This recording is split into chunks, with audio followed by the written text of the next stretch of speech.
Tiger fans all know that the battles of October will begin for them with the Bulldogs of South Carolina State. Jackson's coach James Carson knows that he has to match game plans with one of the college football's best, South Carolina State's coach Willie Jeffries.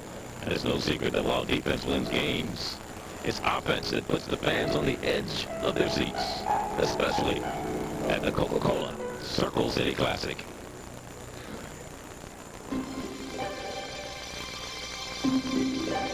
It was 10 years ago that this event began with one of the highest scoring games ever.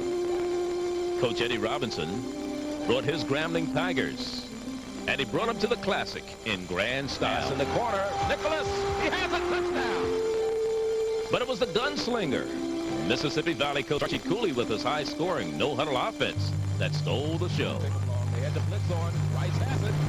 Rice at the 45, 40.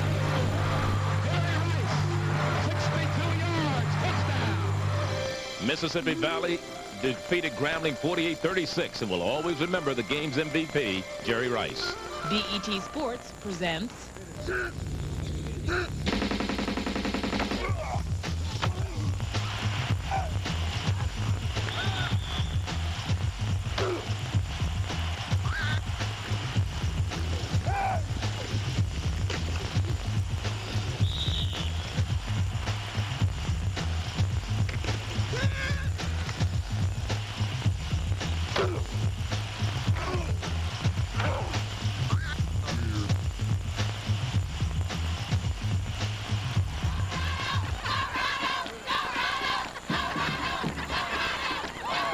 was the scene earlier today in downtown Indianapolis. And maybe you know who this guy is. He certainly is not Santa Claus. But the Circle City Classic kicked off its festivities with the parade, and now we go to the Hoosier Dome in downtown Indianapolis for the 10th annual Circle City Classic, as the Tigers of Jackson State host the Bulldogs of South Carolina State. Hello again, everyone. Charlie Neal, my partner, Lem Barney. And for 10 years, we have been here, Lem Barney. And I'll tell you, it gets more exciting, more crowds each and every year, and the festivities just gets bigger and better than ever. No question about that, Charlie. And to you, happy 10th anniversary. We're really enjoying it. Well, let's talk a little bit about the game and what we plan to see today. First of all, you have the South Carolina State Bulldogs, Coach Willie Jeffries. They've lost a couple in a row. Of course, they've got to get back on the winning track. They're going to have to do something offensively to get back on the winning track. They have a 5-year losing streak right here on BET.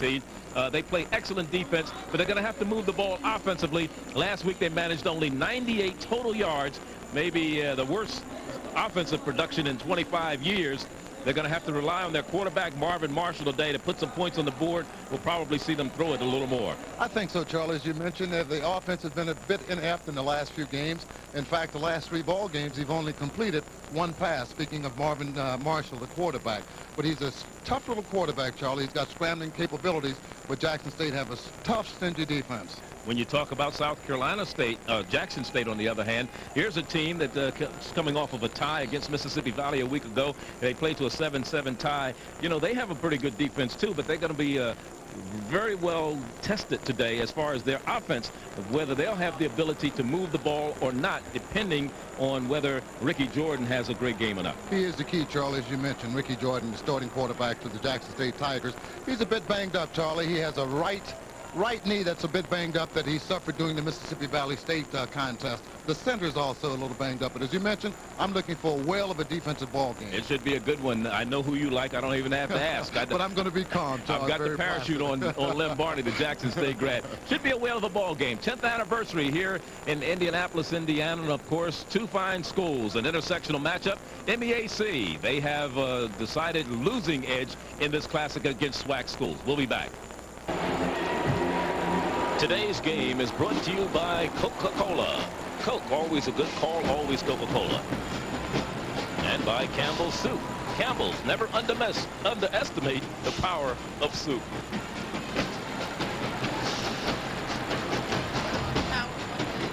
Charlie Neal,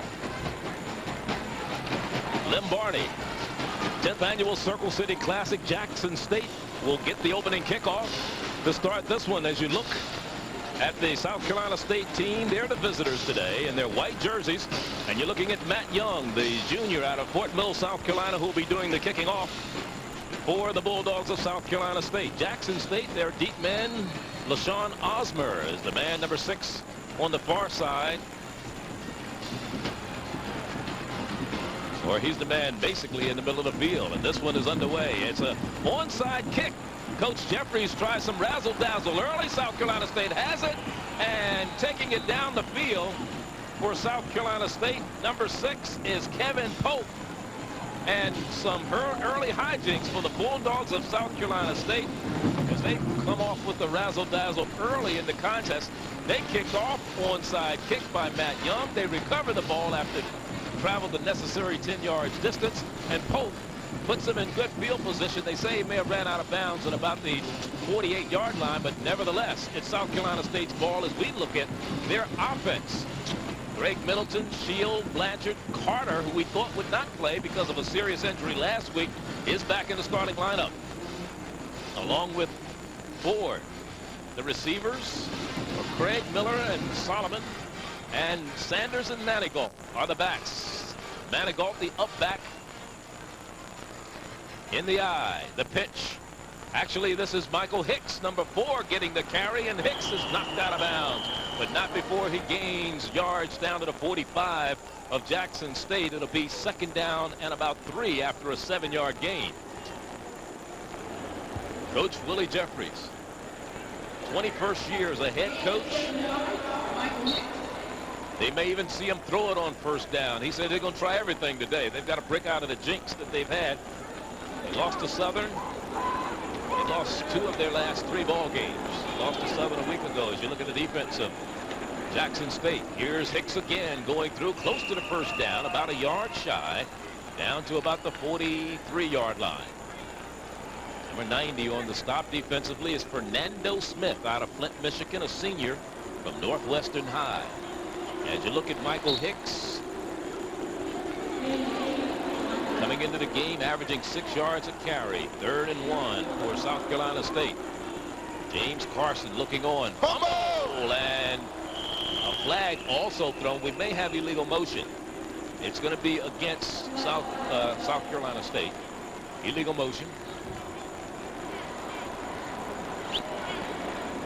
If they are breaks, that's a good break for Jackson State University. However, it didn't look like the ball carrier had enough. Well, they actually lost a little bit on the carry, maybe a yard. Now let's see if the penalty will. If it's post or free. Let's see what they do. If they give him an option, because James Carson is saying decline it, of course, and that'll bring up a 4th down, and that will bring up a punting situation, and that would bring on Tim Holmes to do the punting. Paul Holly. Illegal motion, offense, decline, 4th down. So they took the play. This is split crew once again. Paul Holly is the referee out of the Southwestern Athletic Conference. Dwight Pettiford from the MEAC is the umpire. Larry Morrow, the line judge. Ken Dollar, the back judge. Gene Washington, the head linesman. Bill Little is the field judge. Punting situation for Timmy Holmes, who's averaging 37 yards per punt this year. Gets off a great one in the dome. Fair catch called for, probably will not be returned if they can get to it. And it goes into the end zone to be brought out to the 20. Timeout on the field, no score. 1st quarter, 13:57. Pate was the man that was back. The punt covered 44 yards. We'll be back. Kickoff, a well-executed onside kick. Matt Young kicks it off. Kevin Pope. And the coverage, well-tuned, good play, however, went for naught after 3 plays. They had to turn the ball over because of penalty. Jackson State's ball 1st down and 10 after the 20-yard line. Let's look at the series between these 2 squads. 3rd meeting. Tigers hold a 2-0 edge last year, 41-3. Jackson State won up in Columbia, South Carolina. And in the Circle City Classic, the SWAC has a 3-0-1 edge. It was a 10-10 tie involving Jackson State and Florida A&M a few years ago. James Carson, a former assistant to Willie Jeffries in South Carolina State, is the student against the pupil. And right now, the student has a 1-0 edge in the series. Ricky George is sacked in the backfield. And coming up with it is a young man who wreaked havoc last week, Anthony Cook, number 78. He wreaked havoc all evening. He certainly did. He had an all-pro game, or all-American game last week. versus Southern University in the Georgia Dome. Get a chance to watch it again. Ricky drops back. Protection breaks down on the left side. Cook comes up with the sack. A loss of about 8 yards. Call it 2nd down and 18. Ricky Jordan, senior out of Flora, Mississippi, running the offense for the James Carson. The pitch back on the near side, and number 70 says, no way. I'm not going to let you turn the corner. That was Kershaw Callaway who made the stop defensively. He got some help from number 29. Charlie, Jackson State is going against the #1 defense in all the nation in South Carolina State. Fine force, fine field, and great containment. As a result, maybe 3 yards gained on the play. As we look at the offense for Jackson State and their offensive line, it averages 286. Bliss is the tight end with Hampton and Bester, the other receivers and running backs. On 3rd and long. Got time. Throws, hasn't completed the pace, but he's real shy, about 9 yards of a first down, out to the 21-yard line. Bad call as far as the reception. The route was only for about 6 yards, which he gained after the completion. But again, they needed 14 yards to keep the ball alive, to gain the first down and 10. It is good rollout by Ricky. Good throw, good catch combination. But again, for naught, 4th down and about 8, punting situation. And for Jackson State, Cedric Dunbar, they've used 2 punters this year. He's a freshman out of Fayette, Mississippi. Averaging 33 yards a punt. This one bounces down and takes a bounce in favor of South Carolina State. Finally down on the side of the field, the 50 side of the, I should say the South Jackson State side of the 50. I get it right. Barney at the Circle City Classic, Indianapolis, 10th annual, and we've been here for every one, and we've seen some exciting games. Indeed we have, Charlie. South Carolina State with the ball, 1st down and 10.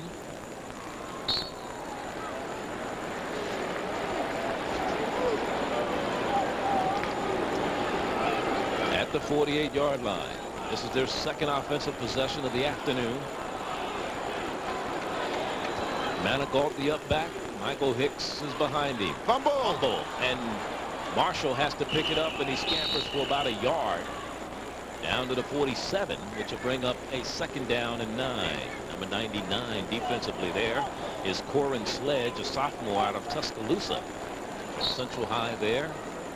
Young man with unlimited potential who's getting the start at the left tackle defensive spot for Jackson State today in place of P. Arthur Edwards. See what occurred here. Just looked like Marvin Marshall just backed from under the center a bit too quickly. As a result of a fumble, he regained possession after 1 yard gain. Marshall back to pass. He completed the pass weak, and he is sacked back across midfield. Big loss. And leading the charge was Fernando Evans along with Marlo Perry. 90 and 50 respectively. Fernando Smith. 6'6", 284 senior. Watch number 90 work. Watch the protection break down as Jackson had a blitz on, all-out blitz. You know, the ironic thing, both of those young men, Smith and Perry, have been invited to play in the Senior Bowl in Montgomery, Alabama. What an honor. Or Mobile, Alabama. What an honor. Draw. Wide open Hicks. Good open field tackle. But he's short of a first down. It stopped at the 41-yard line. It'll bring up a 4th down and about 3. The artist, Picasso Nelson. Free safety. I asked him if he'd been at a Sistine Chapel. Great open field tackle there. Hicks had nothing but running room after the play unfolded. Gaping hole, good draw, well executed. Again, minus the necessary yardage for the first down. It's 4th down and about 3, punting situation. Holmes again, his 2nd punt of the afternoon. The first one covered 44. Pate Fair catches it at the 12. That's where Jackson State will go to work for the second time this afternoon at their own 12-yard line. That was a 47-yard punt. 37-yard punt. Make it a 29-yard punt. I'll get it right. Great crowd on hand for this 10th annual Circle City Classic. A lot of festivities. Had video soul last night. Donnie Simpson and the Funk Master himself were the host and co-host. I was in the parade today with George. Ricky Jordan, the stats on him this year. He got injured against Alcorn State last year and never really recovered from that injury knee-wise as they keep the ball on the ground. Running to the right side is Maurice Hampton, getting the start today, the sophomore. And he is from Jackson, Mississippi's Murrah High. Came into the game averaging just over 5 yards a carry. Joe Montford on the stop defensively. Get a chance to see why South Carolina State leads the nation in defense. Good force, good field. Look at the men on the other side of the line of scrimmage. Coming up, forcing, fielding. About 1.5 yards gain. We'll call it 2nd down and 8 to go. You talk about the #1 defense. They were #1 in the nation last week going into the Southern game. Right now they're ranked #2 in defense nationally, giving up only an average of 147 yards a game. He's got running room, had running room. I'll tell you, the big fella came up with a great hand stick to put it in there. I think that was 54. It was, Charlie. They came up with it. Craig James. Craig James, the nose tackle, came up with a big hand to trip up Ricky Jordan. Let's watch it again. It is 3rd down and 8 yards to go. Looked like it had materialized. Here it comes right there. With help from number 53 coming in, Joe Mumford to make the stop. Maybe getting back to the line of scrimmage. We'll call it 3rd down and 9. 3rd down and 8 to graphic pass. A lone setback behind the quarterback. And they try to draw, and Craig James has the running back with nowhere to run and nowhere to hide. And that's Maurice Hampton on the carry. 4th down out to the 15-yard line. I really look forward to seeing a good defensive battle here today, Charlie. We saw one a week ago. Indeed we did. Both teams defensively has outstanding linebacker cores. We've yet to call the outstanding linebacker outside the fact you say he's invited to the Senior Bowl in Mobile this year. Terrible punt. Certainly is. Talking about great field position. What a bounce. But it gets a Jackson State bounce and it's down at the 43-yard line. That's a 28-yard punt. You can see why there's been 2 punters thus far this year in 4 ball games. Inconsistency in those punters, as you mentioned. The young man that's taking over the punting chores now, Cedric Dunbar, freshman. Maybe a little pressure on him. Look forward to seeing the pass here by Marshall. At the 43 of Jackson State, South Carolina State goes to work. Option. Back to Hicks. Stiff arms a man and is down inside the 20. To the 19-yard line goes Michael Hicks on a 1st and 10 for South Carolina State. Came up with a big stiff arm and turning the corner. 25 yards, 27 yards on the run. 27 make it. Here it is. I formation option. No force, no feel, no containment. A stiff arm here to Picasso. Yes. Picasso regathers himself. Brings him down after a 27-yard scamper. 1st and 10 at the 19-yard line of Jackson State University. Deepest penetration today by either team. Marshall, flag is down. Hicks turns the corner inside the 15 to the 10-yard line where he's really hammered. We may have a motion penalty against South Carolina State. Lloyd Connor, Darian Connor's younger brother, who plays for the Falcons, made the stop. Number 43, there he is. Goes against Jackson State. Offsides. Probably lined up offsides. Didn't see any movement. Well, the penalty is declined. South Carolina State will take the play. They'll be looking at 2nd and 1. Here's Hicks. Good blocking at the point of attack for South Carolina State. Again, Jackson is a bit lethargic, coming up, forcing and fielding, and no containment. And they will continue to exploit that until it is corrected.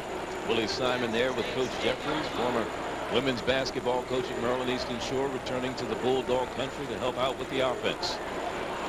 2nd down and 1. Marvin Marshall. Hicks has the 1st down. Inside the 10 to about the 9 or close to the 8-yard line goes Hicks, a very determined runner.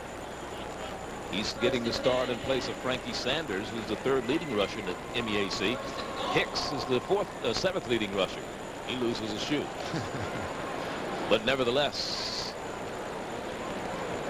it's a 1st down. First and goal at the 9-yard line to make it the 8.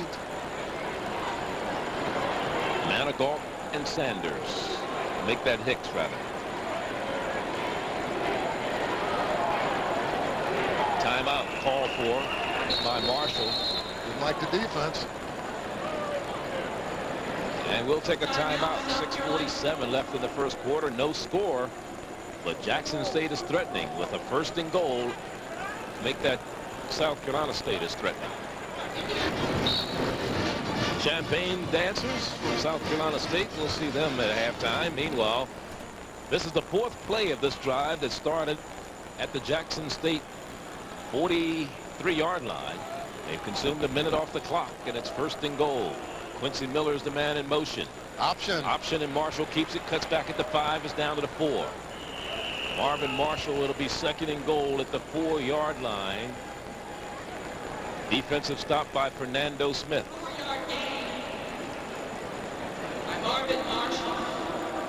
South Carolina State started the season with a 38-0 win over Newberry, in which they gained 523 offensive yards. 490 of them came on the ground. They led 17-7 over Florida A&M, but allowed a 97-yard drive in the last 47 seconds, and FAMU scored with 16 seconds to go to win it 21-17. Second down and goal now at the 4. Marshall wants to pass, a fade into the end zone. Interference. Well, let's see. Well, the flag has been thrown, so it'll give them a first down. Half the distance to the goal line, especially if Terry Arnold, rather, number 36, was the man back there on defense.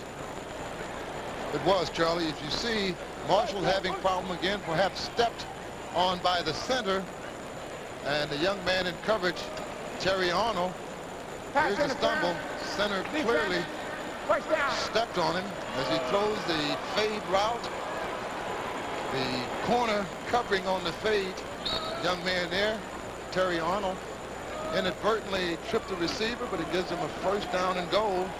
See, I didn't know whether that was incidental contact, so that's why I was wondering if they were going to throw it.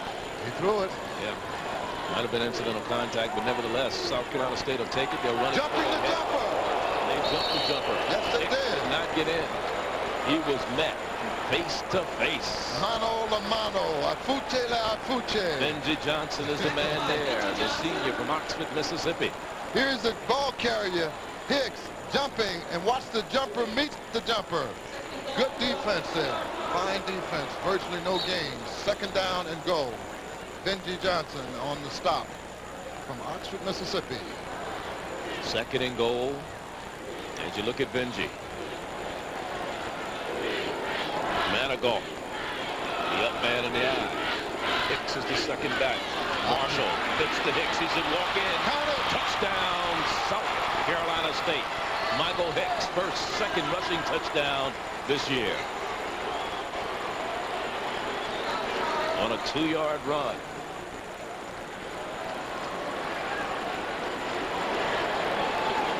Michael Hicks doing most of the work on this drive for the score. Received the toss at the 6-yard line and scampers into the end zone untouched as he does a little scooting dance. That's a 43-yard drive. And for the point after for South Carolina State will be Matt Young. He's only missed one this year, and that is the 14th one he's put through the uprights. And it's a 7-0 game. South Carolina State over Jackson. Let's look at the sweep. The pitch on the option once again. Well executed again, Charlie. As the defense looks at it, down the line goes the Marshall. The flip after he gets some opposition. Good blocking at the point of attack. Hicks into the end zone for the first score. 5:13 the time remaining in the first quarter. That is the 7th rushing touchdown Jackson State has allowed this year. The 10th rushing touchdown by South Carolina State. And this was a scoring drive that took 6 plays, went 43 yards, and used 2:34 off the clock. And of course, Hicks with his second rushing touchdown of the year. Young man, Barnesville, Georgia. Jackson State cheerleaders. So South Carolina State drawing first blood in this one. They lead it 7-0. talk about the Circle City Classic and some of the key stats in this game, the average scores have been 50 points. That is between the two teams. We talked about the high scoring game, Mississippi Valley and Grambling in the first one. This is the 10th one.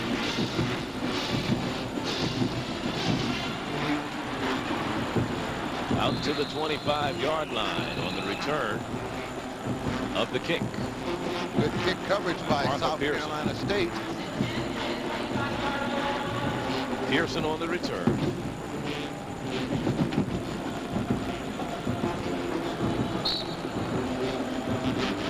So out to the 25-yard line is where Jackson State will start. This is their best field position of the afternoon. They have gotten no further than their own 22 in the previous two drives. This is their third offensive possession. First down and 10. Ricky Jordan wants to go to the air under pressure. Backside Up, and he will not get away from number 70, Kershaw Callaway. Good pressure from the backside. Jackson State's blocking protection on the right side offensively. Gave way to the left side defensively. And the play was made by that young man there, Kershaw Callaway. Get a chance to see it again. Semi-roll out to his left. Backside pressure now finally comes in. Also 42 is in there also. Defensively, Terry Govan. Loss of a yard. Second and 11. Isaiah Bliss is in motion. The misdirection handoff back to the near side. They give it to Hampton, and Hampton scampers out to the 30, a gain of 6. It'll be third down. Third and about 5.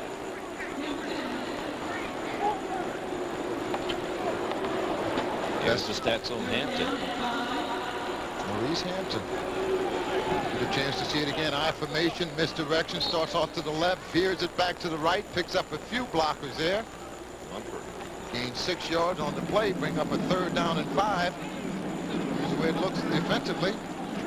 Good job by the defense, led by number 53, Joe Mumford on the stop. Almost intercepted after Payton juggled it. Lacey Stevens almost had an INT. Certainly did. And to bring up a fourth down. That'll bring on the punter. It would have been clear sailing, Charlie, had he gathered it in. Get a chance to see. Ricky does a good job here, Jordan. 3-step drops, hot pattern. There it is, a little behind the intended receiver. Good thing he came back and played defensive back. Stevens would have been walking into the end zone. Fourth down, a punting situation.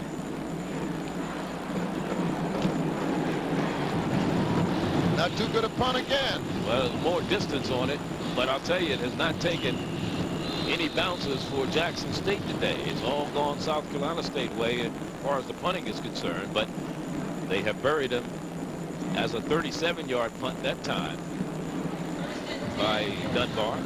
We're just about complete with the first quarter with 3 minutes 29 seconds to go. South Carolina State leads 7-0, and Marvin Marshall is yet to attempt a pass.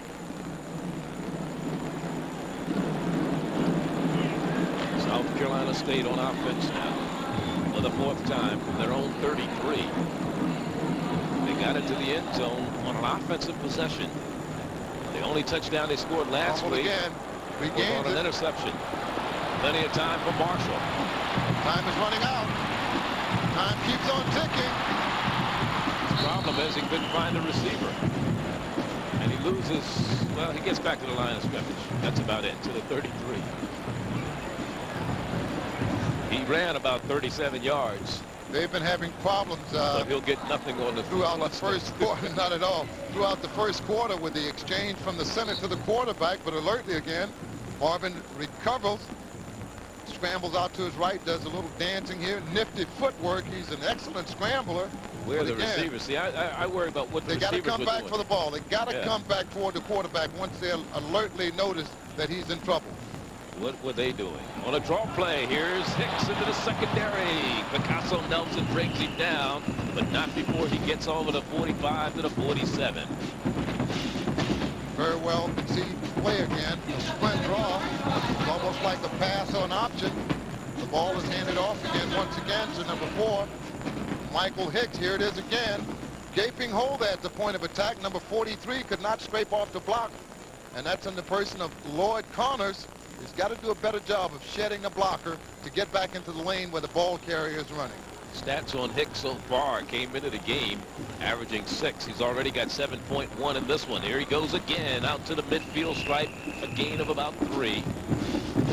Just over the 50-yard line inside of Jackson State territory. Close to the 49, James Carson. His defense has recorded 13 sacks this year.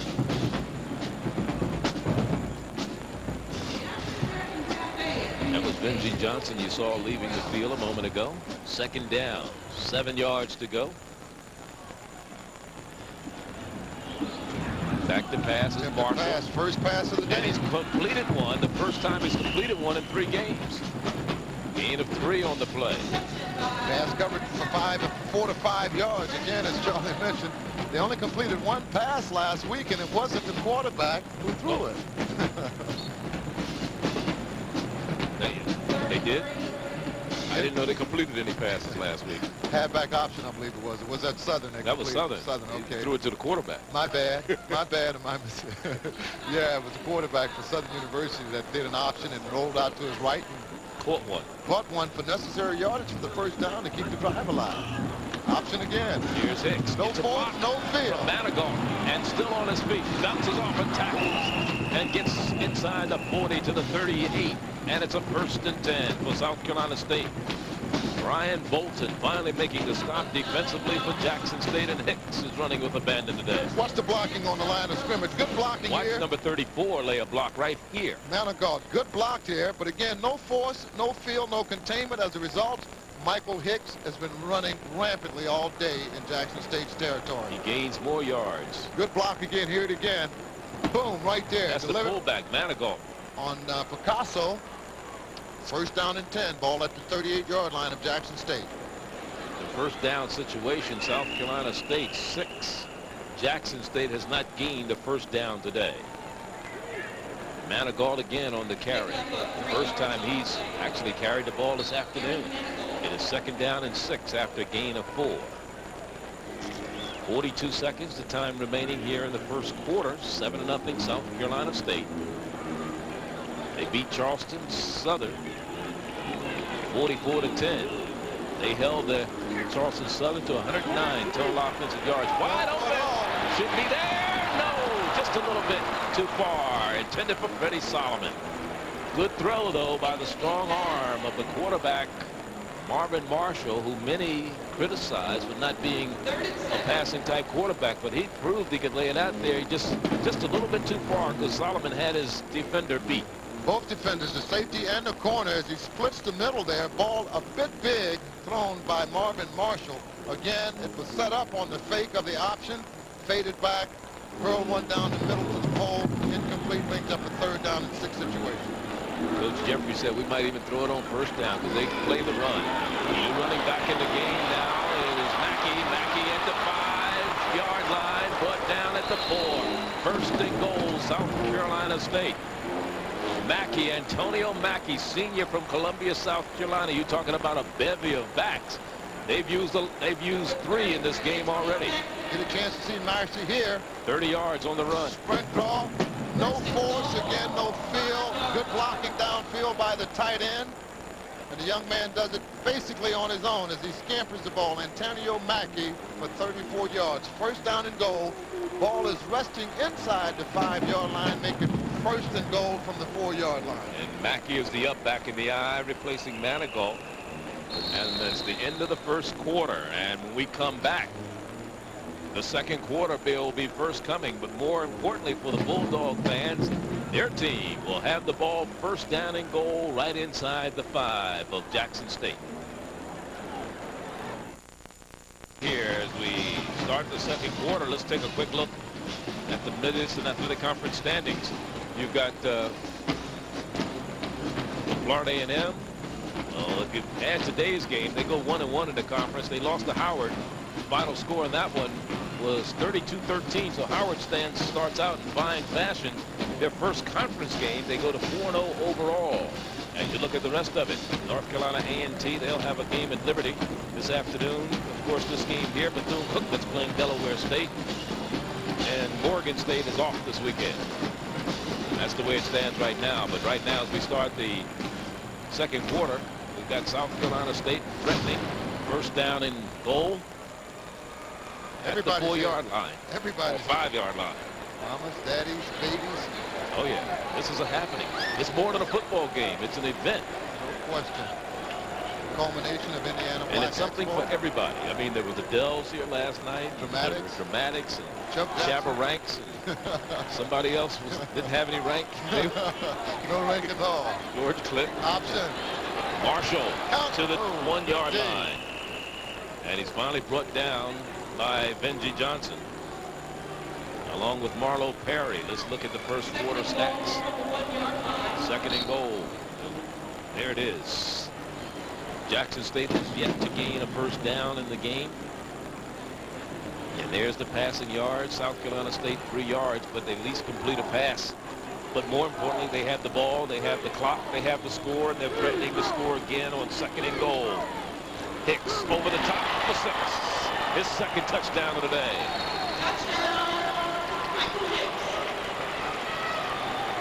From 1 yard out.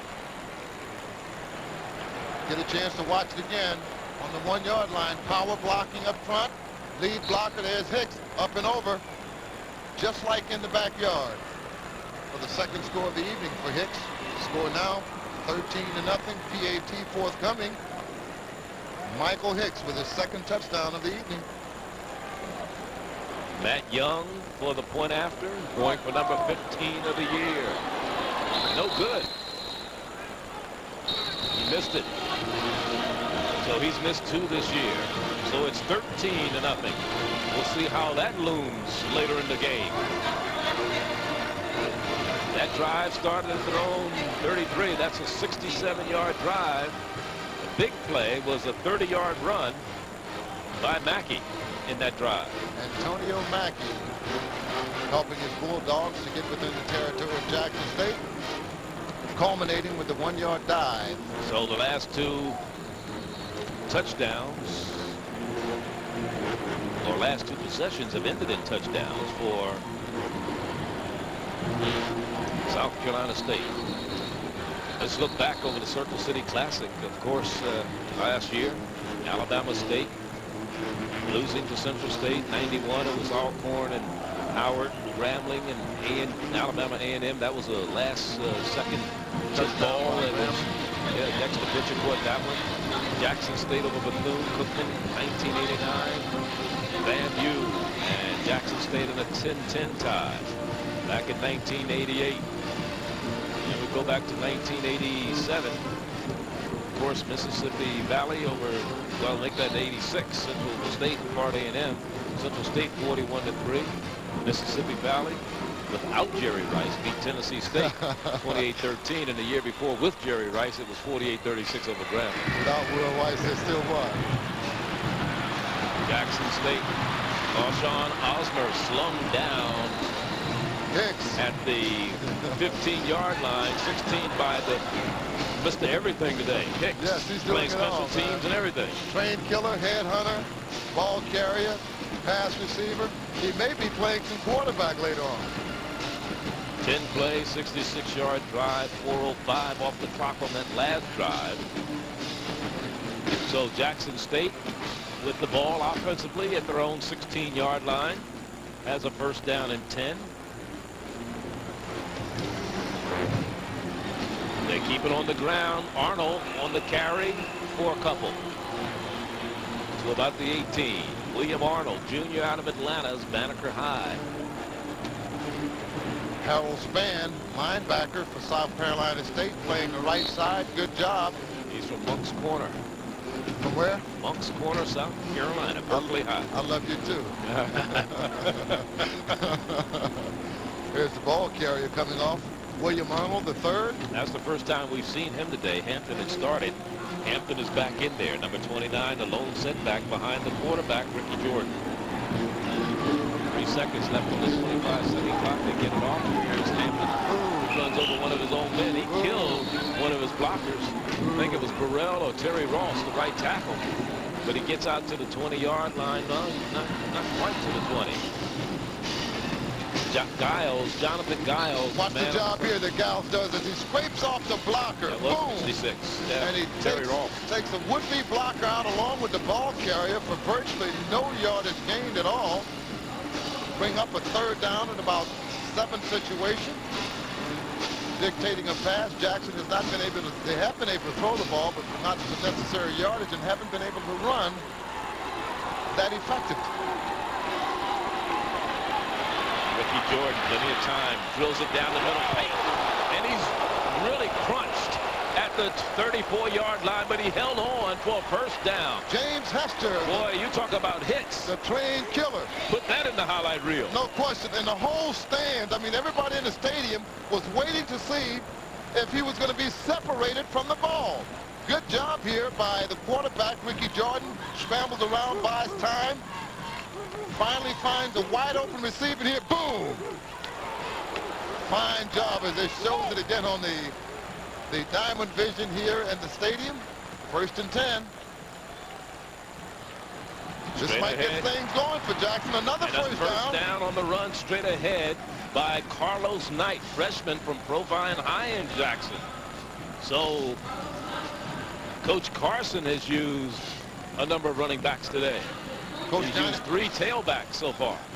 Coach Johnny Mack, one of the coordinators, told me he was going to have everybody fired up today. By the way, he wanted me to wish his wife well along with his niece. So hello from Coach Johnny Mack.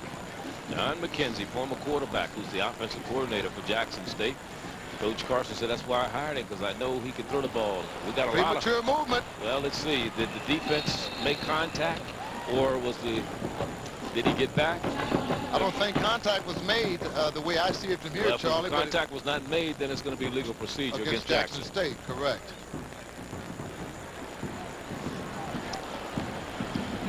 Call offsides against South Carolina. So contact was made. That's why I'm up here. Left side of the screen. Get a chance to see it again. Or right side. I don't see any contact at all. Now, I wasn't wrong. The center centered the ball. Yes, that was smart. Okay. That was the big job. So the man who moved was the center. If he centers the ball, there's no legal procedure. Not at all, because he can't go till he starts. That's right. Nobody else moves. He's the only one that knows the count. That's the truth. That's the truth. Maybe the center made up his own count, right? 1st and 5. Well, they got it a long 4 then. Doesn't look like it's half the distance. Back to passes. Jordan again. Plenty of time. Wide open! I don't believe it! Touchdown! Look at it! LaShawn Osmer. Breakdown by the defense for South Carolina State. LaShawn Osmer. I'm ready to leave the booth, Charlie. Give me my parachute. Had to be a breakdown in communication defensively. LaShawn Osmer. You know what? No, normally when that happens, the quarterback doesn't even see a guy that's wide open. Correct. But again, alertly enough, here it is. Play action fake. Quarterback Ricky Jordan. He buys some time. He sees LaShawn wide open. He couldn't believe it either. I like the dance. I got to learn that one. The last 5 yards. Hook up, hook up, hook up. He should have been on video soul last night. No question. Uh-oh. And they do not get the point after. Well, we're seeing some offense. Extra point block. Let's watch the reaction to Osmer. Look at him. Hook up, hook up. Is he having fun? Hook up. Yes, he. 13-6. We'll be back. Osmer doing his thing in the end zone. Let's watch Ricky Jordan, who throws his 5th touchdown pass of the year. Charlie, Osmer on his 2nd touchdown reception. Charlie, normally in a case like that, you know, most wide receivers that wide open will miss the ball. I was going to say, I'm glad he didn't drop it. I am too. That was a 5-play, 84-yard drive, and it culminated with a 48-yard pass to Osmer. They used 3:01 off the clock, and Jackson State is on the board. Each team has missed an extra point here today. For LaShawn's health, I'm glad he didn't, because Coach Carson probably would have broke his leg. I'm glad Jordan saw him. Yes. Since he was the only one that saw him. Yes. Nobody, the other 50,000 people in here didn't see him. Their best offensive thrust to date. From the 12-yard line on the return for South Carolina State is Dalen Albritt. Albritt now to the 30-yard line. Good return on the return kickoff team by South Carolina State. Defensively now to make the stop for him, one of the trained killers, Darius Hopkins. Here's Osmer, LaShawn. Good-looking kid, too. Young man from Pass Christian. Pass Christian down on the coast near Gulfport. Pass Christian, Mississippi. There's an injured Bulldog of South Carolina State down. We'll take a timeout. 11-17 left second quarter. 7-point game. We'll be back. Number 6 there is Kevin Pope, who walked off under his own power. And of course, here's the score today. Howard University in Green Stadium in Washington, D.C. They're on a roll. They're 4-0 going back to last year. They've won 5-6 straight, I believe, or 6 of the last 7. And of course, we'll see Florida A&M in our next game. That'll be October 30th down in the Citrus Bowl in Orlando, Florida. They take on Morgan State in a Mid-Eastern Athletic Conference matchup. First and 10 at the 31, South Carolina State. Bad news. Under pressure. Closed his eyes.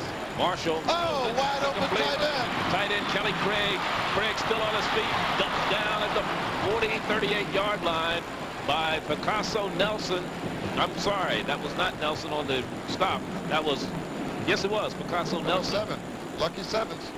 But more importantly, that's the first pass that the tight end has caught this year for South Carolina State. Charlie, Fernando Smith had to close his eyes. He missed. Boom. He missed Marshall. Marshall scrambles around, looks down to the left sideline.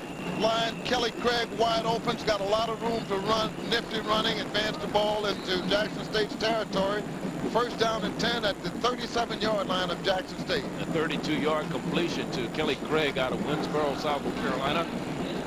And let me tell you, that's his first reception of the year. Fernando had to close his eyes, Charlie. And if he would have hit Marvin Marshall with the thrust he had, they'd have been still scraping him up off the AstroTurf right around the 24-yard line. Well, the chains are all tangled up on the sideline. That's what the holdup is.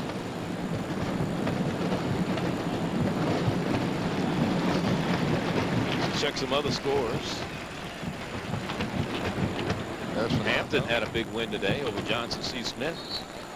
And they continue to impress. They beat Grambling a week ago. Howard, who had a big win last week in a real barn burner out in St. Louis over Alcorn, 38-36, comes away with a big win today over the FAMU. That was, they've had 2 big tests. Hampton's on a roll. Yes, they are. They're unbeaten. Uh-oh. Look like a mix-up. Breakdown in communication. Quarterback still on his feet. Nimble. Boom. Nimble. And gets out of bounds, loses about 3 or 4 yards, but I'll tell you, he didn't get murdered like he should have. No, for the second time successive, Charlie. But I tell you what, speed, quickness, and agility would do that. He's got two things that can't be taught. He's got avoidability and escapability. Here's the breakdown. He's looking for it to go the other way. The backs are out to the right. There's 1 missed tackle, 2 missed tackles, and finally gets out of bounds unscathed. Bring up a 2nd down and 13. Ball at the 40-yard line. They lead it 13-6. Sprint draw, wide open all day. Hicks. All day. That's it back. He'll go. He's gone 40 yards. His third touchdown of the day. The Hicks show.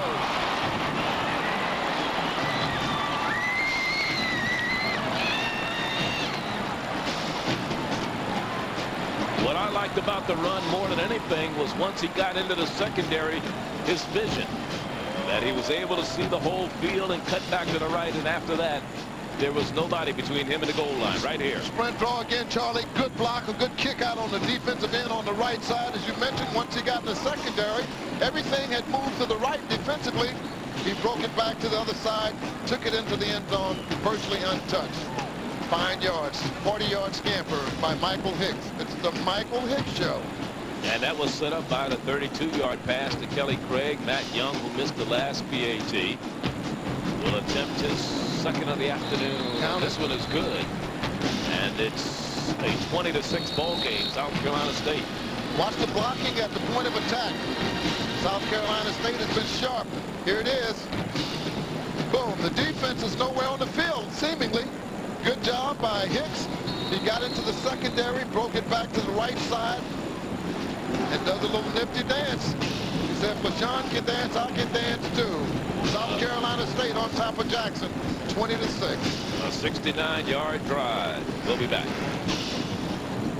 Down scamper by Michael Hicks. Caught Jackson State in a blitz. That's why we didn't see him. It's a sprint draw. Get a chance to see it again. All Jackson State men are blitzing. And watch the two fine blocks on the men on the circle. Here are the blocks. Fine blocks there. Michael Hicks is between both linebackers. He's off to the races once he cleared the linebackers. Defensive back were in man-to-man coverage on the receivers. Good job by the receivers and shadow checking the defensive backs. Kelly Craig, the tight end, did a good job of shadowing his man. That allowed Hicks to get into the end zone unscathed. Short end over end kick by Matt Young. That'll come down to one of the up men at the 21-22-yard line. The flag goes down.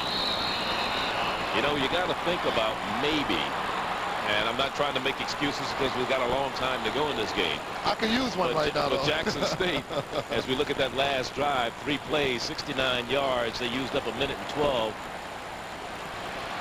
off the clock. They had a long trip to get here. They actually flew, believe it or not, but they bussed for 3 hours from Jackson to New Orleans to get on an airplane to change in Houston, which stopped in St. Louis before they got here. On the blue. That was the old plan that Coach Jeffries gave him, to take the Northwest Passage by the overland stage. I think he booked it. Coach Jeffries must have booked the passage for Jackson State, because they could have flown directly out of Jackson, or they could have bussed here in as much time as it took them to fly. In fact, the state troopers beat them here driving. Drove up here and beat them here, and they flew. So at 11, and they hadn't been to sleep. And let me say this: they left Jackson at 1 o'clock Friday morning, or midnight Thursday night. So they've been up since Wednesday. They've been up all day Thursday. Got on the bus, rode 3 hours to New Orleans Friday morning. They finally got here at noon yesterday. They had to get here, go to lunch, practice, meeting. They're tired. Yeah, I'm tired of saying it. Yeah, I know you are. I'm tired talking about it. Timeout talk called by South Carolina State. Jet lag, bus lag, canoe ride, and overland stage trail tired. So, again, there's the total yards, lopsided. Over 100 plus yards for South Carolina State, and total yards over Jackson State. South Carolina State a week ago was held to 98 yards. Well, that won't happen today. Not today in yardage, Charlie, but the game is a long ways from being over. We still have 10 minutes and 6 seconds remaining in the second quarter, and Jackson State could be rejuvenated in the second half. Oh, they're going to have to be. The Hoosier Dome in Indianapolis, the site of this one, this 10th annual Circuit City Classic.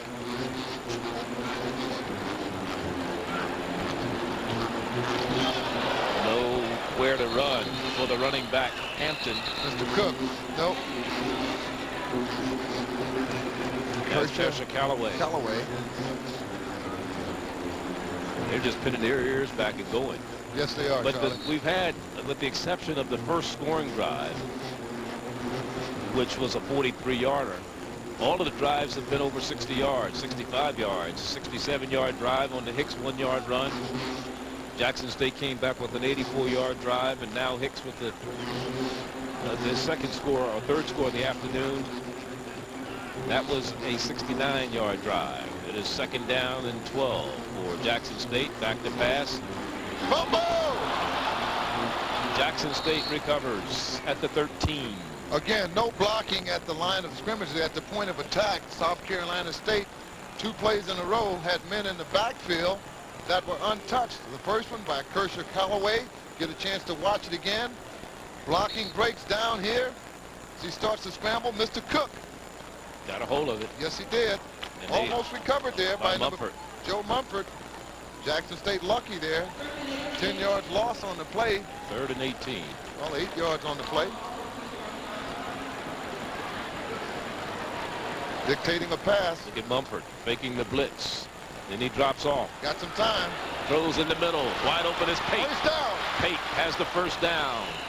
By 2 yards. Good job by the blocking lineman then. The up front man for Ricky Jordan gave him time to spot a wide open Ernest Pate, his second catch of the day. His first one in the same pattern over the post. Off the middle, a dig pattern. Get a chance to see the blocking here. One man scrapes off, helps another man. There it is. Good job by Ricky spotting Pate. Pate across the middle. Finally brought down after the first down yardage was gained. Pate, senior, 4.5 40 speed out of Florida, Mississippi. Bliss in motion. And they hand off again to the second back through. That's Knight, and Knight is close to a first down. It'll be second and about a yard. Stopped at the 44-yard line, just shy of the 44. There's Knight, freshman. This happened again, Charlie. The big play that kept the drive alive. Ricky Jordan hitting Ernest Pate across the middle for first down yardage. The next play, the ball was ran by number 30. Again, Carlos Knight. Knight almost picks up another first down, bring it second down and 1 at Jackson State's 44-yard line. Movement against the offensive lineman, number 79, I believe, for Jackson State. The down lineman is Keith Collins, Antonio Moore. Get ball. Ball start. Offense. You know, we're talking about Coach Carson, and we look at the movement here. Playing the right tackle there. Coach Carson was talking about the fact that he spent 27 years as an assistant coach before finally getting a head coaching job. He said the hardest thing for him to get used to was all these press conferences and meeting the media and all that. He said he didn't get a chance to coach anymore. The duties of a head coach. I want you to tell the audience about the job that Coach Jordan has. Yeah, as athletic director now. Pressure on the quarterback. Ricky Jordan, who's not as mobile as he would normally be. Patrick Scott. Because of an injury, severe injury he suffered a year ago, and he still has his right knee heavily bandaged. So, and he walks and runs with a noticeable limp. Illegal receiver downfield then on the scramble by Jordan, but you had a chance to see number 14, the young man who applied the pressure, in the person of Patrick Scott. It was a sack after the ball had been thrown, but true spirit of sportsmanship. Any other down the field. Offense. Decline. Third down. The true spirit of sportsmanship still looms high in these college games. Great gesture there by number 14, Patrick Scott, in helping up the quarterback, Ricky Jordan. Third down, we'll call it about 6.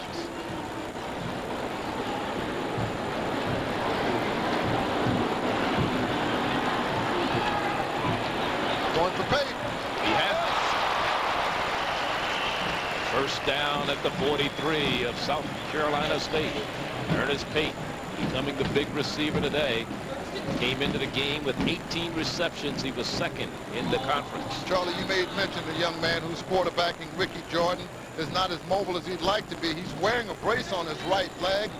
Suffered in a contest last year against Alcorn State University. Re-injured it playing against Mississippi Valley State University this year in a contest. And as you mentioned, he's not as mobile as he'd like to be because he's deadly, both running the ball as well as passing. Keeping it on the ground, back to the line of scrimmage, and that's it. On the offense for Jackson State. Maurice Hampton, the ball carrier. It'll bring up a second down and 10. Jackson State started the season with a 24-12 win over Tuskegee. As you look at Willie Jeffries, they beat Tennessee State 24-18. They led 21-0. Came up with 4 interceptions in that game. Nelson had 2. They lost to Florida A&M 41-19. They allowed 386 yards. They threw 3 interceptions in that game before tying Mississippi Valley a week ago. Intercepted. Right. He had one. He returned for a touchdown last week. He's still on his feet. Needs a block. Oh! They say the ground maybe caused it. What hijinks we had here. First turnover of the ball game. But right. And as an injured player down for Jackson State. Ball a bit underthrown. fine enough job just getting rid of the ball. He scrambled around. He put a little too much trajectory on it. If he'd thrown it on the line, it may have gotten behind Wright. Wright does a good job screening off the would-be receiver. Number 6, LaShawn Asmer, does a fine job in advancing it back upfield, picking up blocking, and coming up to make the stop was the intended receiver. The ball was fumbled there, but as Charlie mentioned, the ground cannot cause a fumble. The ball is retained by South Carolina State. First down and 10. As you look at Arthur Wright, his second interception this year, he returned one 26 yards last week for a touchdown. That was their only touchdown against Southern University. And he picks this one up. This is Isaiah. No, it can't be. I was going to say Isaiah Bliss, but it may be LaShawn Asmer. 8 or 6. We'll be back.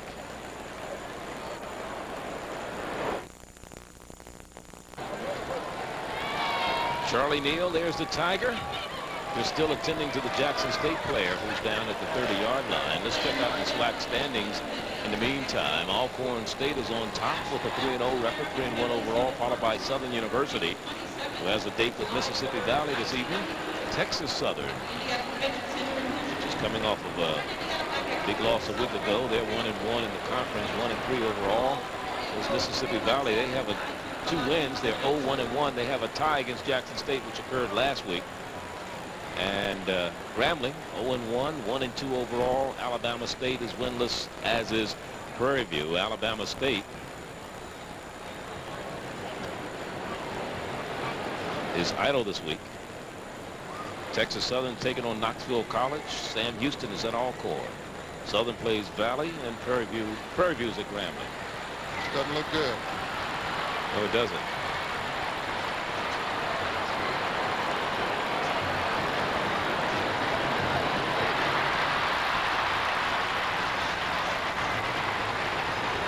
Richard Alvarado is the tight end, young man who is shaken up.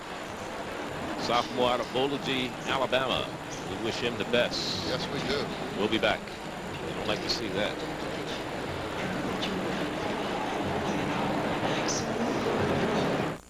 Injury to number 82, Alvarado, after the interception. He's going for the fumble ball, or what would be a fumble, but it wasn't a fumble. He dived down. It may be a neck, Charlie. We don't like to speculate on things Not like at all, that. but the way he dove into the pile, and it may be a neck or a shoulder injury. And we wish him all the luck in the world. And Kraft, it's only just a sting. As you mentioned, Charlie, we don't want to speculate.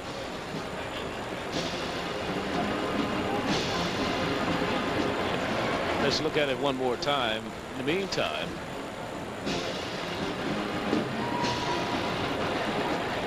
got a chance to see the young man in the red blazer, which is Dr. Andy Anderson, who's been the team physician for eons. A great guy, a great friend of Jackson State University, and a terrifically great guy. in the meantime, as they take care of him, let's talk about these two teams in some other light. Of course, both of these teams have a number of players that are active in the NFL right now. South Carolina State has 4 players who are active. Jackson State has 12. And 4 players from South Carolina State. One that will always come to my mind is a young man named Barney Bussey. Yes, sir. We saw him as a freshman 10 years ago when we started doing games here on BET. In fact, he played in the first ever game on BET. He's with the Tampa Bay Buccaneers. Dwayne Harper, defensive back. 14 years ago. I'm sorry. I said 10 years ago. This is 10 Circle City Classic. Correct. Getting the two events confused.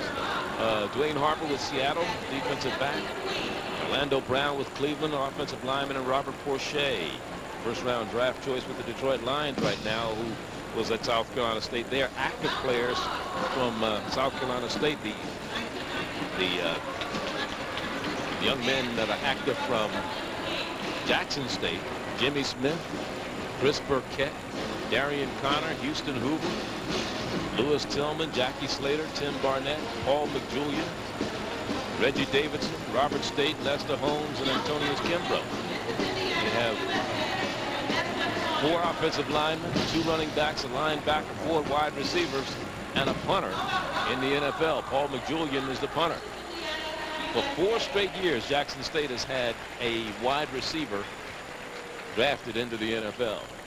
And right now they probably have more active players than any predominantly black school in the NFL. Not more players that have played in the NFL, but more players that are active at this particular time. Let's look at some other conference stats while we again wait the removal of this young man. You notice they brought the stiff board out not to do much in terms of flexing his body. And they brought the stretcher. SIAC, of course, looks this way. You've got Albany State. We'll see them later on in the year against Ford Valley. And they are 2-0 overall in the conference, rather. 4-0 overall, followed by Ford Valley, who is 1-0. Albany State's playing Morehouse today.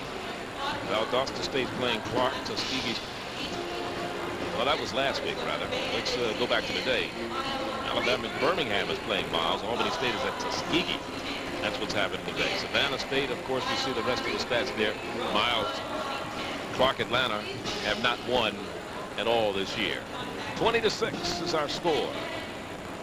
Halloween is early, isn't it? Down, too big for the intended pass receiver to tight end Kelly Craig.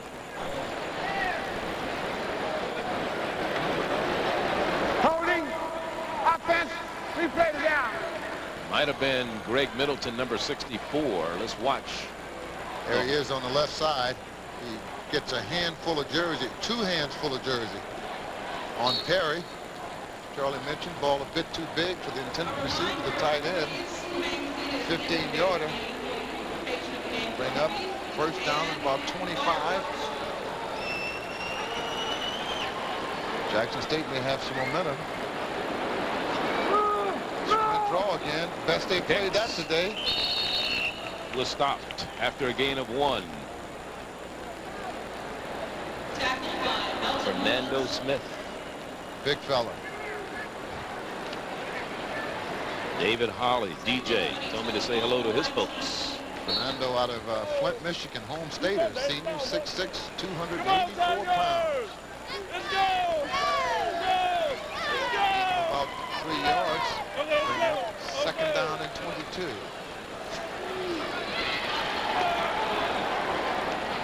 Man-to-man being deployed here. They may be disguising it. The pitch back to Hicks, trying to turn the corner.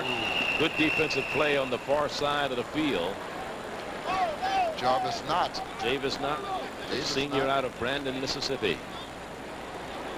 They're playing the outside sweeps and runs much better this last series. The option was played much better. Get a chance to see it on the left side. Defensively, good force, good feel, good containment. And here's the force man, Jarvis Knott, stopping the ball carry after about a yard gain. Third down conversions, 2 for 3 for the Bulldogs of South Carolina State. They're 28% coming into the game in third down conversions. A lot of flags, some missed movement, thrown out to the flat, intended for Quincy Miller, incomplete. Good job by Quincy giving up the body. Marshall said, which way should I get up? When I get up, which way should I be facing? Looked like he was on a merry-go-round down on the ground. He was thudded so hard his jersey came out of his pants. Here's the offside being committed there by number 98, David D.J. Holland.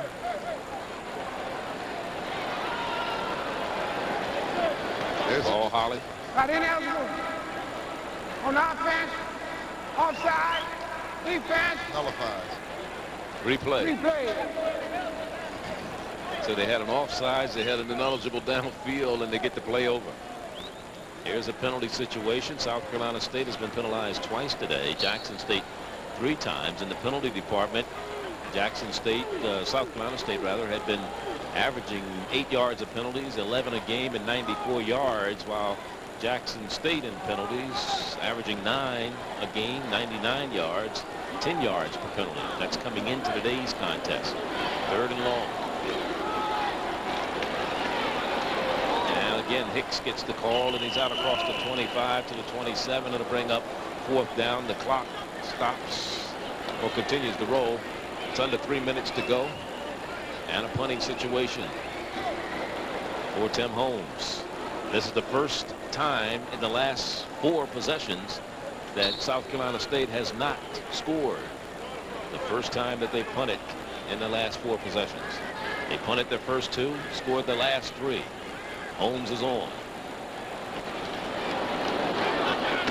Good job. Had to adjust for the snap from center. Great punt. Turns over. Good downfield tackling by Joe Mumford on the return man. After a 40-yard punt, Ernest Pate had nowhere to go. Warren, flag is down, though. Maybe a clip on number 44. Warren Gavin, who blocked Joe Mumford into the return man. Illegal use of hands against Jackson State. How to move the ball back, so instead of getting it at the 32-yard line, let's watch it. He was being pushed right there by there. number 44 into the return man. So he made Mumford look like a Illegal hero. block in the back. Above the way. 15 yards. The $1 million shoulder pad man. Ball will be spotted at the 16-yard line. South Carolina State on defense. Jackson State threw an interception as they were driving into Jackson State territory the last time they had the ball. Interception by Arthur Wright, which was a play where the injury occurred to Richard Alvarado. We do wish him all the prayers and success in the world, and prayer if it's not as serious as we thought it to be. Bliss is the man in motion. Bester is the lone setback. Back to pass. Ricky Jordan to Pate. Still on his feet. Didn't get out of bounds. Clock continues to run. He's across the 30. Has the first down or close to it at the 32-yard line. Nifty move. Be real close, Charlie. Again, Ricky Jordan firing a down and out or O-cut or a short out pattern to Ernest Pate. Necessary yardage gained. Nifty job of advancing the ball up the field after the catch by Ernest Pate to get the first down. There's a time remaining under 2 minutes to go. Remember, Jackson has all of its timeouts left. South Carolina State has none. Mumford easing up to the line. Here comes the blitz. He just got caught in the nick of time. They're still chasing him. Craig James is chasing the quarterback. Here comes Scott. Scott gets him and loses yards back inside the 30 to the 28. What is he doing now? Giving him the business? Patrick Scott on the stop of the quarterback for Ricky Jordan. Patrick Scott, defensive back senior at 6'5", a linebacker type at 235 out of Durham, North Carolina. This young man was the most improved player on the team a year ago. Get a chance to see it again. There's Joe Mumford. Martha Reeves and the Vandellas, nowhere to run, nowhere to hide. He decides to scramble upfield. You can see that gimp on that right leg. Scott coming up to make the stop. 2nd and 14. 4-yard loss on the play. Minute and 4 left to go in the first half.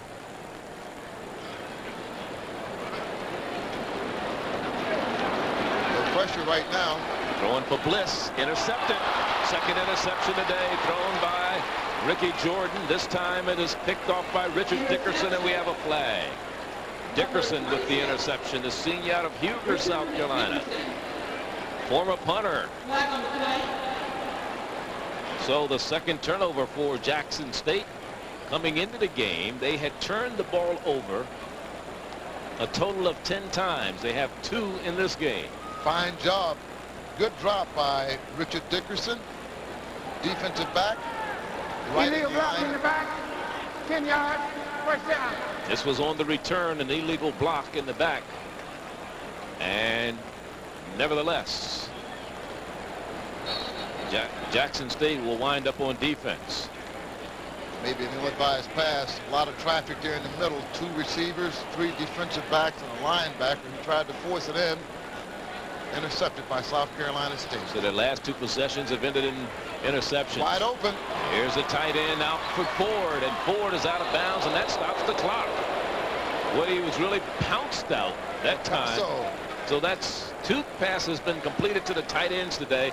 The first time this year they completed a pass to the tight ends.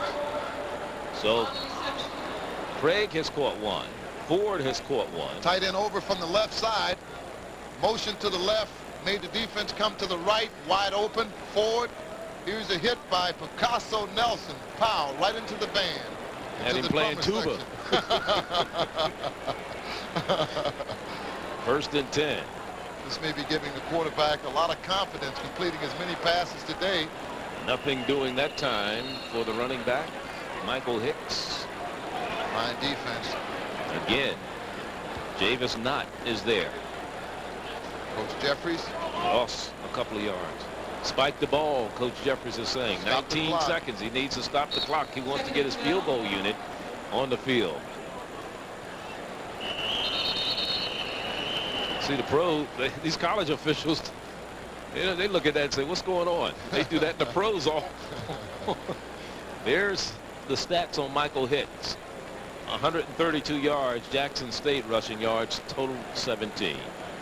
And all those yards have been gained by number 30, the young man in the person of Carlos Knight. Hicks. Hicks 40 yards, but he had a 40-yard run, 40 of those 132 for a touchdown. It is third down. Well, they're a little out of field goal range. perhaps go to the end zone, out of bounds near the sideline. Going for it all up top. They should be picked off. Out of bounds, incomplete. It stops the clock. Bullhorns and everything flying over there. Cheerleaders, footballs, officials. Otha Evans Jr. on the defense there. Sure, the field goal kicker will come out. 5 seconds to go. This will be a 37-yard field goal attempt by Matt Young. His longest is 43. Make that a 47-yard field goal attempt. Blocked. Could be returned. This is Picasso Nelson. Do something exciting, Picasso. And the time runs out. The half ends and a flag is thrown, but it shouldn't matter. That's the end of the first half. Unless it's defensively. Unless it's a defensive penalty. It cannot end on a defensive penalty.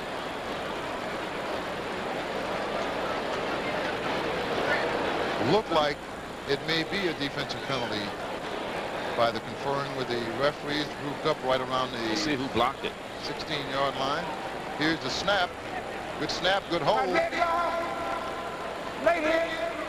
They get it on the kickoff. They'll reinforce it on the kickoff to start the second half. As they go to halftime, we have a 20-6 ball game.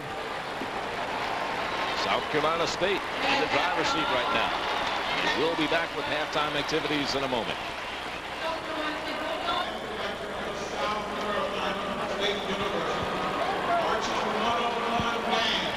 It's halftime. I'm Charlie Neal, and welcome back. 20-6 is our halftime score. The Bulldogs of South Carolina State are out in front of Jackson State at this particular time. In fact, South Carolina State drew first blood. Of course, Hicks has had a big first half, over 100 yards rushing for South Carolina State. He had a 2-yard run that made it 7-0.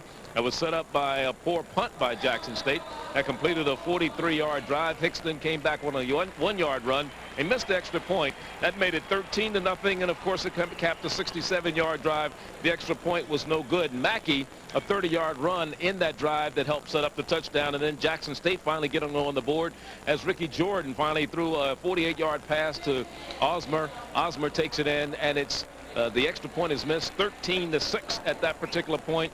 5-play, 84-yard drive, and then South Carolina State on its third straight possession scored again with Hicks on a 40-yard run, and that made it 20-6, and that's the way we stand at halftime. And one person who's with me right now who has to be happy with what's going on down on the field with South Carolina State is their president, Dr. Barbara Haddon, who is the first female president at South Carolina State. Again, I think you've done a lot for the women's movement, Dr. Haddon, and a lot of people are very happy to see you in that position. We'd like to say congratulations. Thank you so very much. This is our first time having an opportunity to talk to you. Let's talk a little bit about your position at South Carolina State and what it means, not only in terms of historically black colleges, but the fact that they've recognized a lady such as yourself to head such a fine institution. Well, I represent a window of opportunity for my institution and for institutions like mine. This is a great time in the history of historically black colleges and universities, a time for us to get ready for our second centuries of service.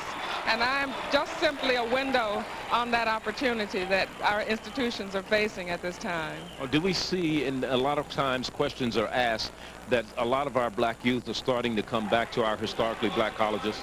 Yes, we're facing that same kind of growth and expansion in our own programs and on our own campus. And I think it's because we really do take the responsibility to open doors for our students. And we are not afraid to carry out that responsibility and to own up to it. When you look at what's happening and the growth of historically black colleges overall, and let's talk about South Carolina State. What do you have in the plans as far as future growth? Well, we're looking at a 20-year master plan just adopted on our campus last spring by our Board of Trustees, calling for a great expansion of our institution, moving from the present 5,000 enrollment to 8,000 enrollment in Orangeburg, and looking at branch campuses. We're also trying to expand our programs, infusing our curriculum with technology, and promoting the arts at the same time. It's you've got win direction. You've got your hands full. When you talk about ladies in your position, other than Dr. Spikes at Southern University, anywhere else? Oh yes, there are quite a few trailblazers. There's John Cole at Spelman. There's Gloria Scott at Bennett. Well, we're talking about now, these are female colleges. Well, let's talk about these football powerhouses. I don't think there are many at these football powerhouses. You're absolutely right, sir. Are you a sports enthusiast, Doc? Yes, I am. In fact, I've just been up in the box calling plays, but please don't tell our coach. I was going to say, a lot of coaches don't like their presidents to get involved with calling plays. Oh, no. Well, it's such a pleasure meeting you. This is our first chance, and we've had an opportunity to talk to you, and it's such a pleasure having you here with us at halftime. Thank you for the opportunity to meet your fans. All right, Dr. Barbara Hatton, president of South Carolina State. And so speaking of South Carolina State, they have a fine marching band. They're called the Marching 101 under the direction of Dr. Sargent. They're down on the field. They're performing right now.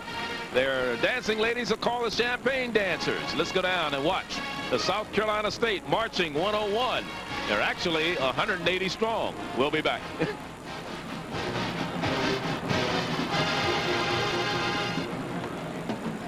As the second hand moves on the clock, the band would like you to know what time it is.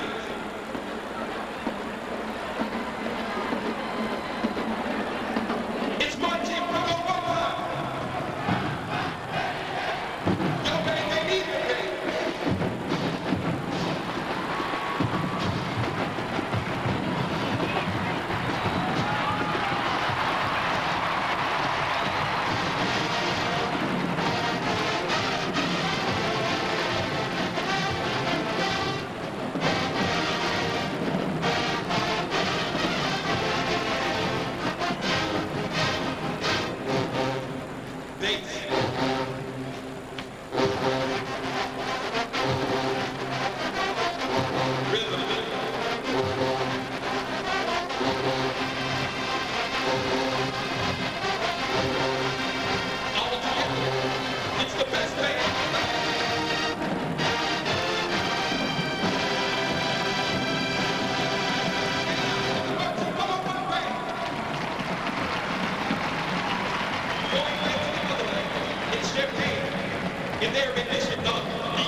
finale of this halftime entertainment features the most popular song in America. Please give it up for the bird singing ABC at 1, 2, 3.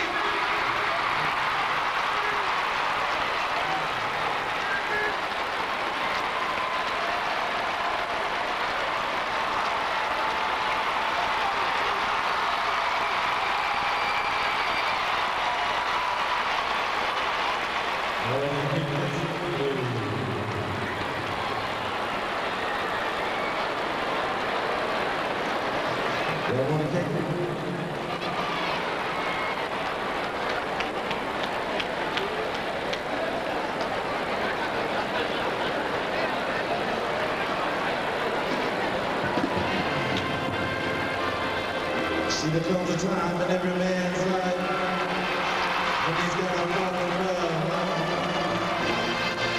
and he's got to find the right one.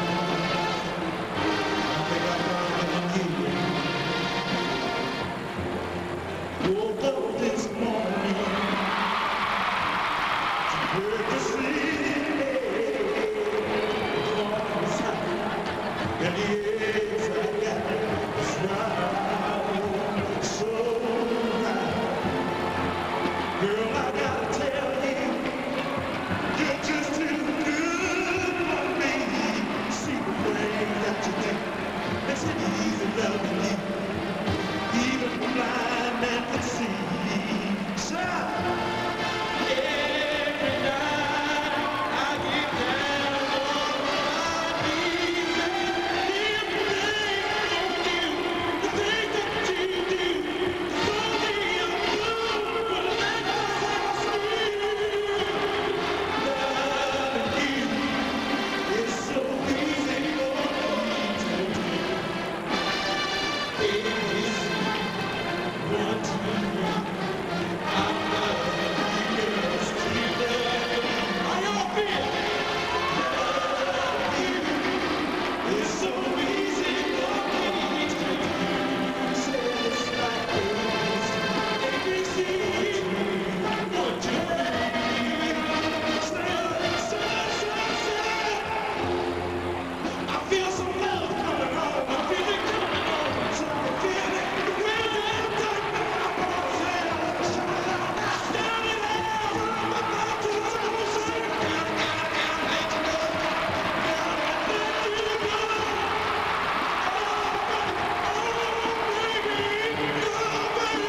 State Marching Band, the Marching 101. We'll be back. We'll look at the Jackson State Band with the Prancing J sets when we return. Annapolis, you just saw the South Carolina State Marching 101 being accompanied by Levert. Do their thing now. The sonic boom of the South. They're 168 strong under the direction of Dr. Lewis Liddell Sr. They have 3 drum majors, actually 4, along with the Prancing J-Sets, the sonic boom of the South, the Jackson State University Marching Band. And now synchronize your program dial and focus for attention, because you're about to observe the pinnacle in showmanship with exclusive shows it's filled with continuity, balance, flexibility, systematic planning, and relevance. Jackson State University proudly presents the epitome of excellence, the quintessence of contemporary sounds and maneuvers, the summa cum laude bands, the sonic boom of the South.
Well, there was Levert with South Carolina State, and we get even bigger.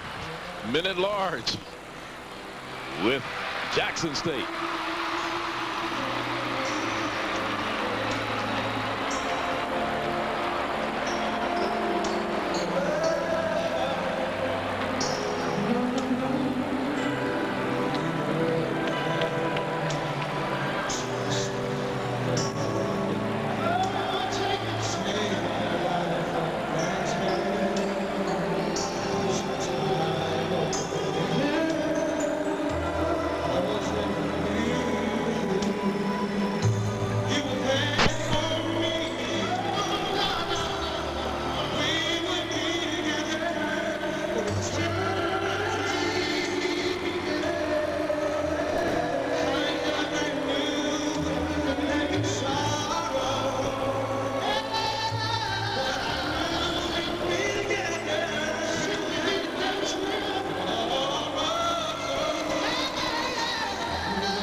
The sonic boom of the South, the marching Jackson State University Marching Band under the direction of Dr. Liddell, and we'll be back. More halftime activities in just a moment. To the tick-tock, you don't stop. You put a can in your hand and just pop the top. Hey, yo, Chris, what's up, love? What's that in your hand? It's an S to the P-R-I-T-E. Can understand the course, Chris. Drink the crazy, crazy twist of unexpectedness that you should never miss. So what's your name? Daddy, M-A-C. And what you drink? S-P-R-I-T-E. Cause it's a lifesaver when you need thirst quenching like a kiss with a lima twist. Now you know that's kicking. Word. So drink up is what you gotta do. Why? Cause I like the Sprite in you. Fly. That's the word, my brothers. Fly. Soar where the eagles don't go. Expand your points of view. It's what you think, how you look, and what you do. Fly guys use S-Curl texturizer for men. It brings out your natural wave pattern the way you want, for any style you want. It's what's in your head and what's on top. It's aiming high and getting your props. Don't be content with ground zero. Fly. Slow Jam with Ramsey Lewis tonight when Video Soul world premieres his latest groove. Monday at 1 and 9. Take a ride down the road tonight. It was over 20 years ago when I first walked into Pop Davis's photo shop. By the time I got to college, I knew I wanted to be a photographer. Today, thanks in part to assignments to do commercial photography for General Motors, I'm living my dream. General Motors, you never forget who's driving.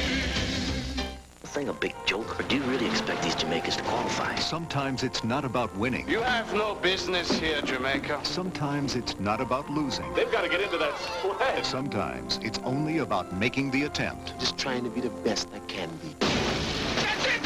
Inspired by the true story of the first Jamaican bobsled team. Watch out, world, the Jamaicans are coming. 20-6, second half about to get underway. Let's check out some first half statistics. The first down department, South Carolina State has the edge there, and in rushing yards and in total yards, 227 to 141.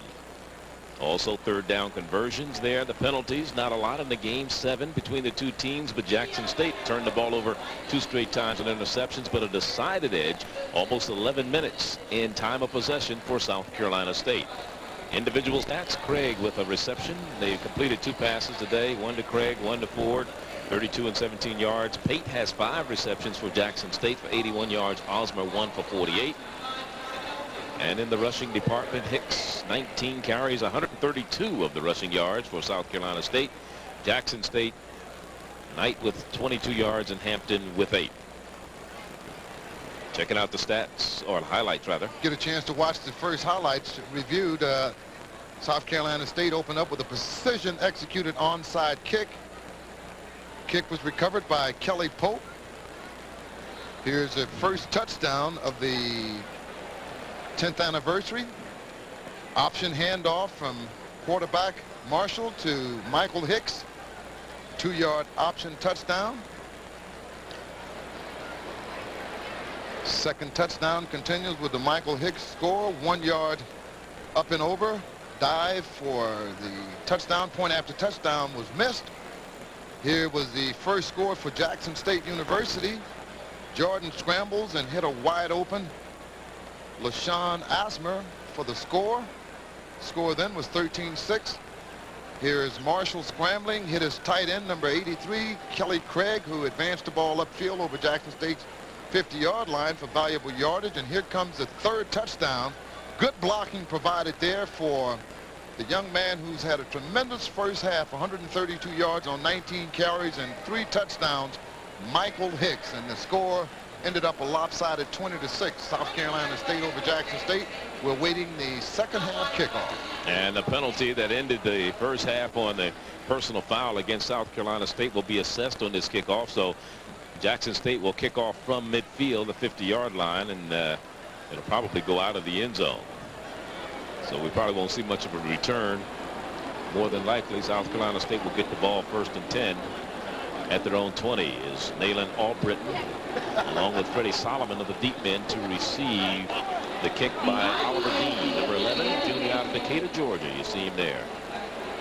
The only extra point attempt he has attempted today was bobbled, and they did not get the kick off. It's a high end over end, maybe returned. Will be. Freddie Solomon from the 10, 20, 25, 30, 35, still on his feet at the 40, dances out of bounds at the 45-yard line. Our director asked sort of solemnly before the ball was kicked, would we kick an onside kick? And the way Freddie Solomon brought it up, I wouldn't have even kicked it. Fine job here by Freddie Solomon. Watch the wedge.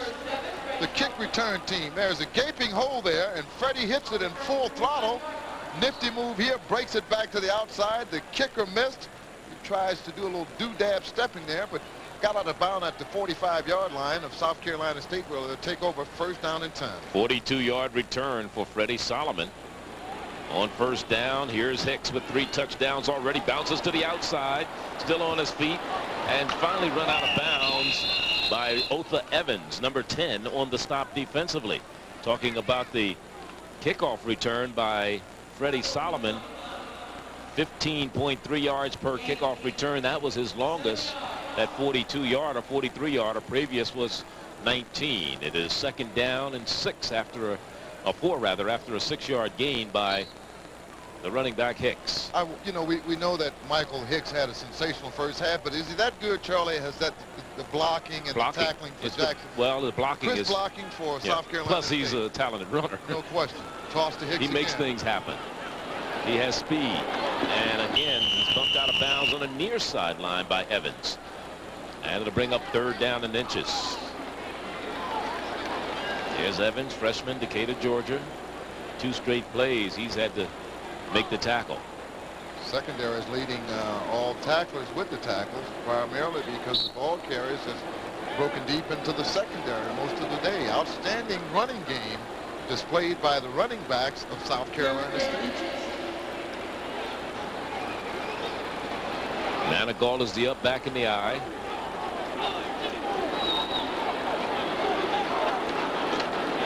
Hicks, first down, finally hit down by number 91, and that is Brian Bolton, First and 10. along with Benji Johnson. Right in your living room, if you got popcorn there, hold him. Here he comes. Shoulders parallel to the line of scrimmage, straight ahead, knees pumping. First down yardage gain. Ball in Jackson State's territory at Jackson State's 43-yard line. Come out in high formation. On the option, the pitch back to Hicks, turns the corner, gets a block, and almost another first down. About 9 yards on the run. Got a good block from Manigault, the fullback. Again, the best way to defend this option is you got to have penetration on the side. Watch the right side defensively, left side defensively. No penetration at all. Here's the force man, but now Manigault, good block there, kick out on the force man. And Hicks doing what he's been doing best all day is advancing the ball upfield. He's en route to a 200-yard day. Plus, if he keeps this up.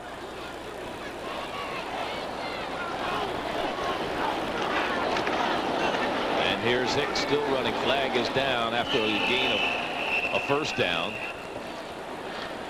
The most yards rushing in a Circle City game was 164 by Terry Morrow of Central State against FAMU back in 1986. Good blocking here at the point of attack, and it's virtually hard to stop Hicks from advancing the ball, particularly if there's no defensive penetration at all.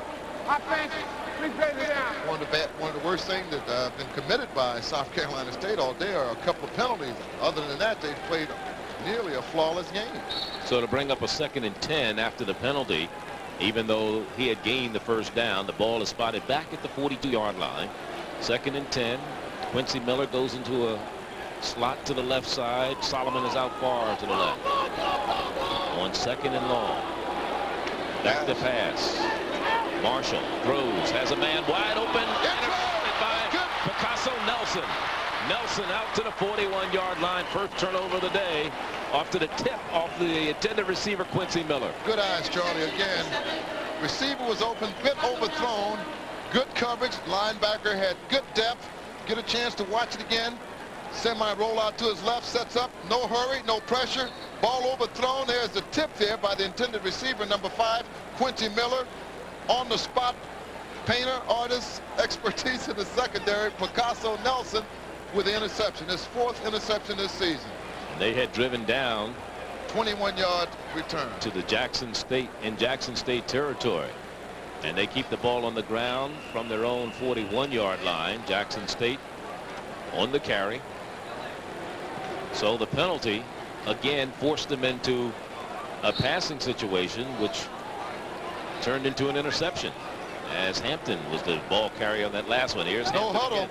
And they probably get procedure. They're going to get a flag, and Hampton has a first down, goes out of bounds on the far sideline. Let me just say this. For those of you who watched the long delay in the first half because of the injury to Alvarado, the word is that he jammed his neck. He was not unconscious, and that he is okay. So that's good news. God bless us. Tremendous. Here they go with Let's watch this. Get a chance to see it. They're not set actually when the ball was That's snapped. what happened. They weren't set. Otherwise, it was a good play, but they had to deploy a bit of patience. It was almost an unbalanced line, which it was, and the quarterback got the ball and tossed it out to the running back, number 29, who carried the ball, Maurice Hampton, for first down yardage, but again, illegal procedure. Second down and about 12. By the way, for Marshall, that was only his 3rd interception he's thrown this year. Blitz being shown by Mumford. Good pickup. Overthrown. Intended for Osmer. He ran an out on right. And Osmer was short. The ball was long by Ricky Jordan. Even had Osmer been open, I don't think he would have had an opportunity to catch it. It was a bit big for not only the receiver, but the defender as well. Bring up a 3rd down and 12 situation. Jackson State's 3rd appearance in this Circle City Classic. 10-10 tie against FAMU in '88. 27-7 went over Bethune-Cookman in '89. They're tied with Central State for the most appearances in this annual classic. Back to pass again. Throwing long again. Caught by Osmer. Right, trying to bring him down, and finally does at the 4. The ball comes loose. They're going to call a fumble, and it's being brought back upfield by the same man who stripped it. Off the right. Boy, what a play. Would you believe it? Outstanding throw and catch combination. Pass from Ricky Jordan to Osmer, who had beaten Wright. Artie Wright goes to sleep. He hasn't recognized the ball at all. He just gives up. With a little separation there, Osmer gets the ball. He doesn't have it tucked well. And with the strength of Artie Wright, he wrestles it down, but I don't know if his knee had touched down. It should have been a blown dead ball. Officials say no. Live ball. He picks it up. He advances it back up to the 21-yard line. Well, South Carolina State will have it first down and 10. Artie Wright, another big play by the secondary man. It's the show. And Hicks a first down to the 32-yard line. A gain of 11 for the young man who has very close to breaking the record of rushing yards here in the Circle City Classic. What's the point of attack here? Here it is, a misdirection, 2 pulling guards, no force at all, no penetration on the right side of the offensive line by Jackson State's left side defensively. And Michael Hicks, 165 on 24 carries. Now he can go for the attempts. 35 is the rushing attempts. He's 11 away from that. He's already broken the rushing record in this Circle City Classic by 1 yard. He picks up a couple more on that run. It'll be second down and about 8. Make it 2nd and 9. He's a bit winded, I think. He's pointing to the sideline. Yeah, Give me a break, man. Please, Coach. I'll run 20 extra gases Monday if you give me a break now. That's a season for some people. Indeed it is. Gain of 1 on the last play. It'll be second down. And coming into the lineup is Antonio Mackey in the tailback spot. He's played fullback and tailback today. Madigal into the secondary. Oh, look out! Still on his feet. Madigal. Inside the 40 to the 36-yard line, and South Carolina State has turned it up. They're putting the pressure on. Miscues as a 30-yard run there by Aaron Manigault. His longest previous run this year was a 21-yarder. Watch the line of scrimmage. Watch the line play, because this is where the game is won today, right in the pitch. Good job by the up front 5 men for South Carolina State. A broken tackle here, tripped up here by Picasso and number 90 downfield. A good job by Fernando Smith. A lot of shabby tackling here by Jackson State. And Manigault advanced the ball over the 50-yard line. There's a timeout, 11 minutes to go. Jackson State calls a timeout, which is very deserving. Prancing J sets, they performed at halftime. And we'll take a timeout. 11 minutes remaining, third quarter, and South Carolina State threatening once again. They lead it by 2 touchdowns. The Newt's on hand here at the 10th annual Circle City Classic. What is a Newt? Yo-Yo Fratsky, some brothers of Kappa Alpha Psi. The other colors here are represented as well. Let me just say this. I think I made a mistake on Picasso Nelson. I said that was his 3rd interception of the year. That was his 4th. In fact, he had 2 against Tennessee State. 1 he ran back for a touchdown. So he has 4 to his credit. It is 1st down and 10 now, South Carolina State. And back in the lineup before being brought down by Fernando Smith is Michael Hicks. A gain of a couple to the 32-yard line, 33.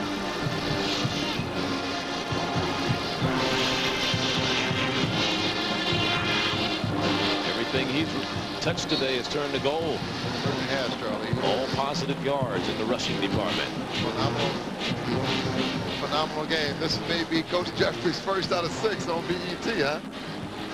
Well, wow. He hasn't won since he's been at South Carolina State on BET. He won when he was at Howard. Correct. Option. It looks like a mixed up First play. time we've called his name today. Marlo Perry. The first time outside when you say he's going to the Senior Bowl.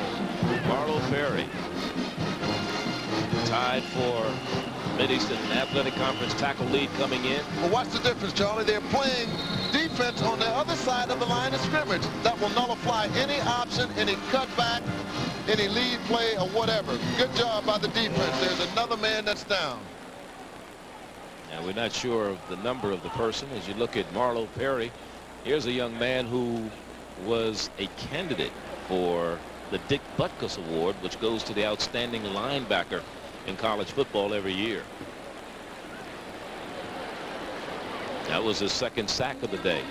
Charlie, they've got to be tired. Again, as you mentioned early on, we're not trying to lay the fault on the score being 20-6 on the trip that was taken by Jackson State. You penetrated the trip from Jackson to New Orleans to Houston to Dallas, and from there and to Indianapolis. Get a chance to see some other scores for the day. Virginia State goes to 4-0 in the conference. 5-0 overall. Bethune-Cookman loses to Delaware State. Mid-Eastern Athletic Conference matchup. Delaware State now their first conference win. 55. They're 3-1 overall. Savannah State goes with a big win over Morehouse. Savannah State, their record now 3-0-1, 3-1-1. Benji Johnson, the man shaken up, and he's coming up. There's the defense being drawn up for Jackson's offense, rather, for Jackson State, as the offensive line coach Carl Roberts, a former outstanding player in the SWAC. He's now the offensive line coach at Jackson State. I'd like to say congratulations to Coach Leonis Wagner's wife. He told me at the pregame warm-up that his wife is pregnant. So congratulations and think healthy, sweetheart. All right, Ned Bailey's mother, offensive line coach of South Carolina State, her birthday tomorrow. She's down in Savannah, Georgia, watching. We want to say happy birthday to you, Mom. Marshall back to pass. Rolling right. Stops, throws, caught by the tight end. Craig. Kelly Craig, and it'll be 3rd down and inches. Well, that was 3rd down. It'll be 4th down and inches. 3rd reception by the tight ends today. You know, Charlie, this has to... No, they get to the 1st down. This has to be, well, he had got the 1st down and he come back after the hit. But this has to add a bit of confidence to the throwing of quarterback Marvin Marshall. Now, there's where the 1st down marker is. He just manages to get it. Boy, it's close. They got a good spot, didn't they? Did they? Craig, yeah, 220-pound sophomore. That was a South Carolina State spot. Good job, however, by the officials. I'm being good to you guys. First down and 10 at the 30-yard line. South Carolina State threatening. Manigault brought down by Brian Bolton.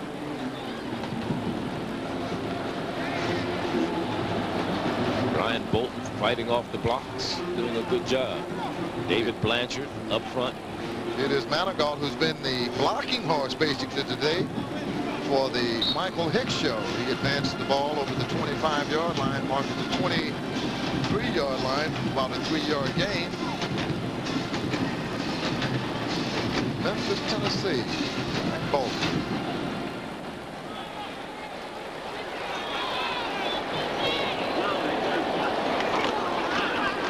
Manigault again. Marlo Perry is there on the back.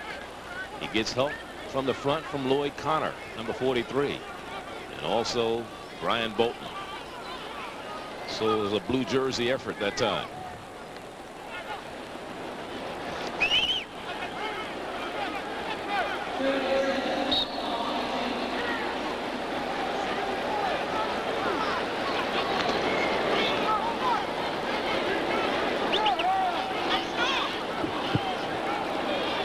This is the current drive that started back at their own 41. 8 plays, 57 yards. They consumed 4 minutes off the clock. Wide open. Quincy Miller at the 10, out of bounds.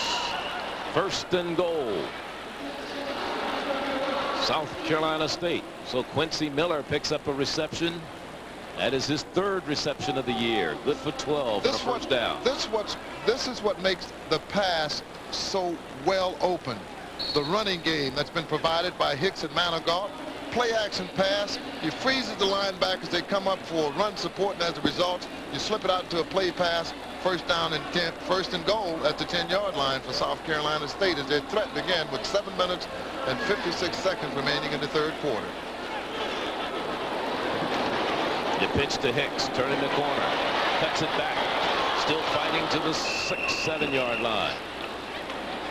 Again, to reiterate what we said about Richard Alvarado, the young man who was injured earlier in the first half of the game, number 82 from Jackson State. He will be all right. He will likely be released from the hospital, they said, in a couple hours. They're saying right now it's a preliminary, a neck sprain. The doctors are x-raying to determine the exact injury. He does have movement. He is walking. He is conscious. Hallelujah. That's good news. Thank God. Second down. Option. Wide open. Walks down. Marvin Marshall. And for Marshall, that is his 3rd rushing touchdown this year.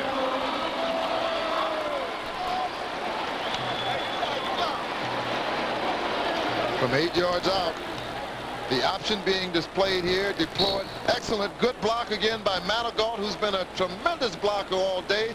A nemesis for the Jackson State would-be tacklers as he escorts number 1, Marvin Marshall, into the end zone for the first score of the 3rd quarter. PAT forthcoming. Matt Young to attempt. And it is good.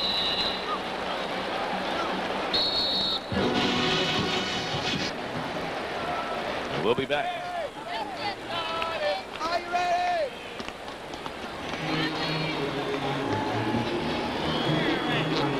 Clem Barney here. 7:12 remaining 3rd quarter. 27-6 is the score. Marshall with the 7-yard run.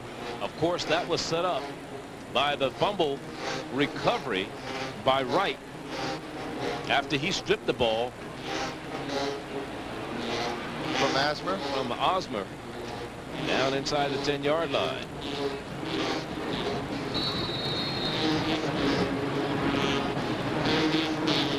Matt Young set to kick it off. Osmer is the deep man. Will not be run back. 2 yards deep. He takes it out. Anyway.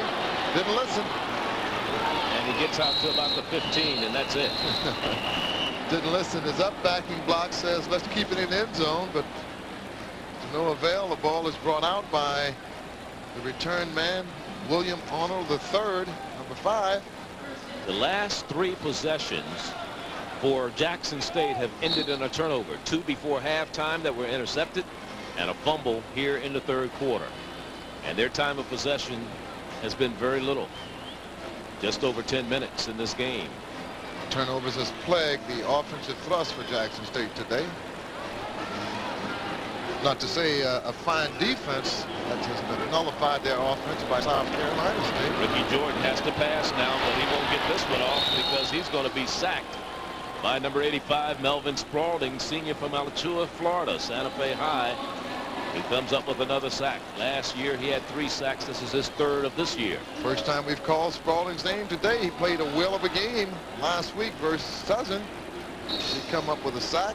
Ball is moved back 7 yards. A 7-yard loss on the sack by Spaulding to bring up a 2nd down and 17.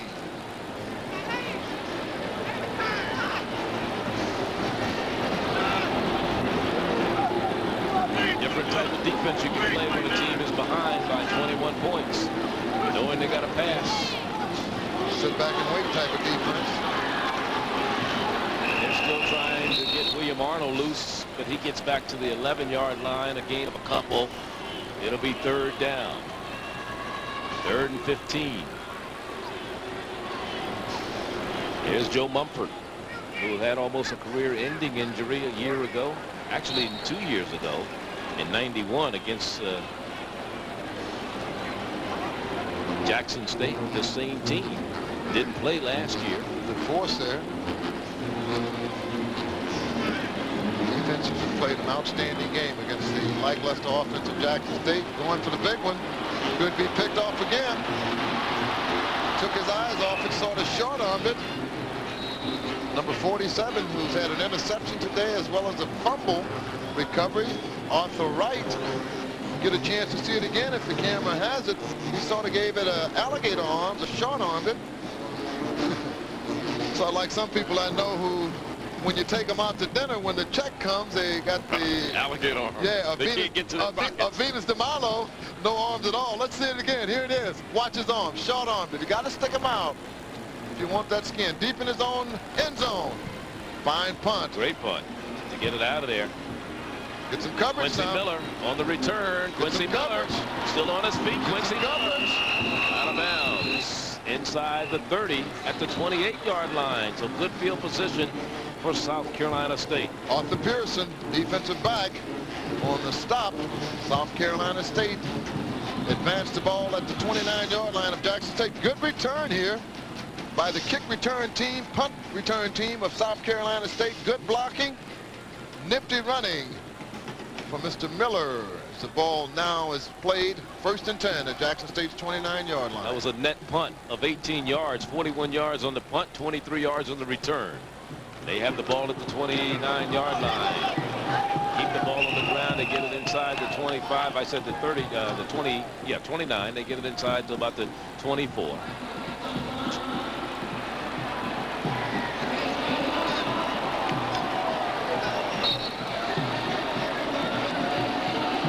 He forgot his mouthpiece. What did he forget there? He's over the side. He went to get another one. He may have swallowed it. He's been rushing. He's been rushing all day. I tell you, an outstanding rushing game by that young man, Michael Hicks.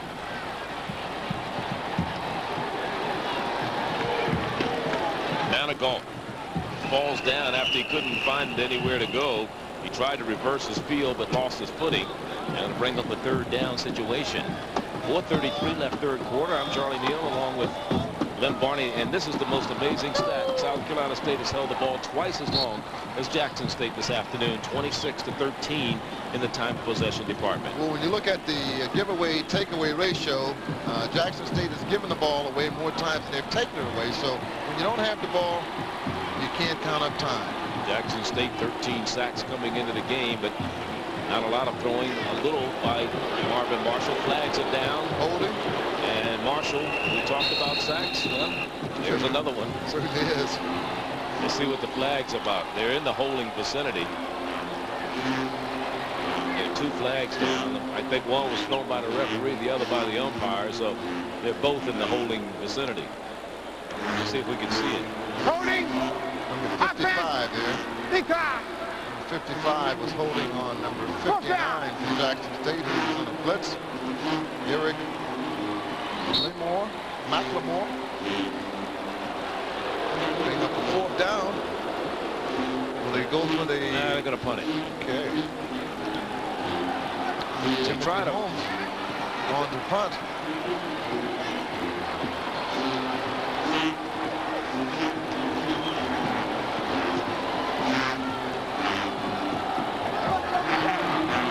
Holmes hasn't punted a whole lot today.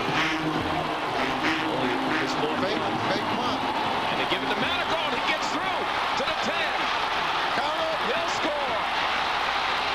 Manigault from 34 yards. That's almost the old Boomerooski.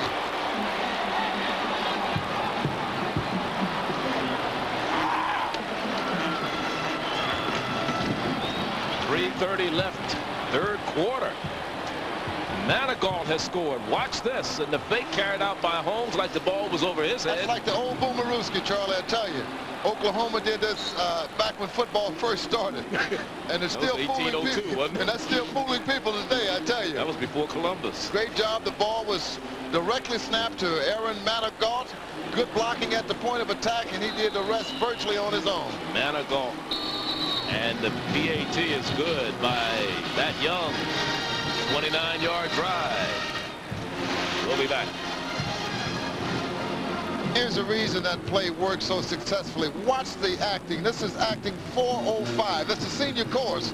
And everybody in the backfield, Jackson State on the punt return, thought the ball was snapped over his head. And as a result, Manigault stepped it into the end zone from 29 yards out to make it good. And here's the post play, the celebration. 43 yards, 42 yards, 34 yards on a 4th down punting situation. 34-yard run. It was a 29-yard drive, but they had the holding penalty, which moved it back. So Manigault has scored, Marshall has scored, and Hicks has scored 3 times. Everything has been on the run today. Jackson State better watch the trainers. They may start scoring. Short kick. Finally bobbled and finally picked up. Jackson State was having its problems. That's Quincy Culberson, who couldn't field the ball, and they'll get the 1st and 10 at their own 21 after a short kick. Jackson State's 3rd possession of the afternoon, or I should say the 2nd half. They started at their own 41. As you look at the scoring drives and by quarters, South Carolina State has scored its most points in the 1st half. Jackson State, meanwhile, has scored its most points in the 2nd half and in the 3rd quarter. But they have yet to score in the 3rd quarter here today. South Carolina State has allowed the most points in the 2nd half to its opponents too this year. Here's Cook making the stop on the quarterback with Ricky Jordan. No blocking for Jackson State's quarterback, Ricky Jordan, a young man of South Carolina State. Number 70 is slowly getting up in the person of Callaway. Kershaw Callaway. He's limping off.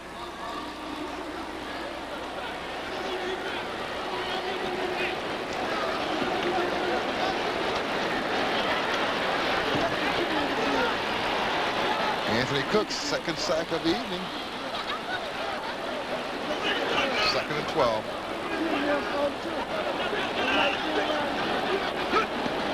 Zone defense. Turning the corner is Arnold. Nothing. Nowhere to go. I'm sure we'll start seeing a lot of 2nd and 3rd team players here shortly. 34-6. South Carolina State on top of Jackson State. 2:19 left, 3rd quarter. There's Craig James, number 54, out of Florence, South Carolina. South Carolina State came into the game with 15 sacks. Jackson State, he's still proud of it. I love you too, brother. We still got hope. MEAC. South Carolina State #1 in total defense. Here comes his sack. And it's Cook. Again for his 3rd sack of the evening, along with young man you just called, number 54, Craig James. That's Anthony Cook. We talked to him last week after their game with Southern University. He played a whale of a defensive game, even though they lost. 6 sacks by South Carolina State this afternoon. They had 15 rather coming in. Here's the breakdown. A lot of penetration there, and here's Cook scraping off a block, or would-be block, I should say, as he catapults Ricky Jordan to the turf. Almost blocked. Fielded by Freddie Solomon, has a wall. He can get to the outside, but he's knocked down at the 41-yard line. But for the second straight time, after a 47-yard punt, we'll be back.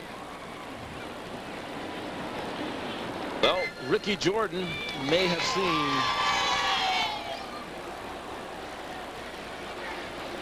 the last of his playing time this afternoon. You're looking at Darryl Asbury, Jr. out of Baton Rouge's Southern Lab High.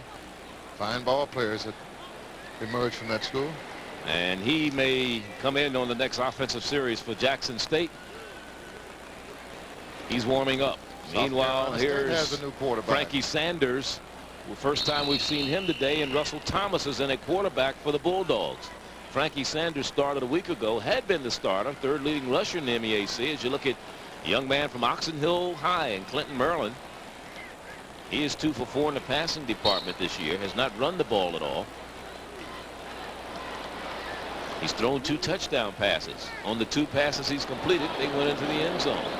That's a high percentage. 2nd down and 5. Coach Jeff don't like tall quarterbacks. One at 5'9", other at 5'10". Fumble! Turnover. And the second one today for South Carolina State. Get a chance to see it. You're going to have these exchange bobbles now. New quarterback, new running back. Look like Marlo Curry, number 50 for Jackson State, recovers the fumble. Turnover occurred at the 40-yard line of Jackson State University. Coach gives him a pat. He realizes and recognizes it. Ball player's not in tune as of yet because you got a new series of them. It's 1st down and 10 for Jackson State, and Ricky Jordan is still in the ball game at quarterback.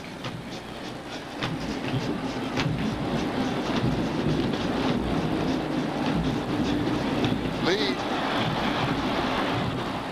Number 5 on the carry. Big yardage there. William Arnold III. Most productive run thus far today. Ball over the 50-yard line of South Carolina State. Best run of the day, 14 yards. It is good blocking here at the point of attack finally. Fine run. Tackle made by number 37, South Carolina State, James Hester. Here's Arnold.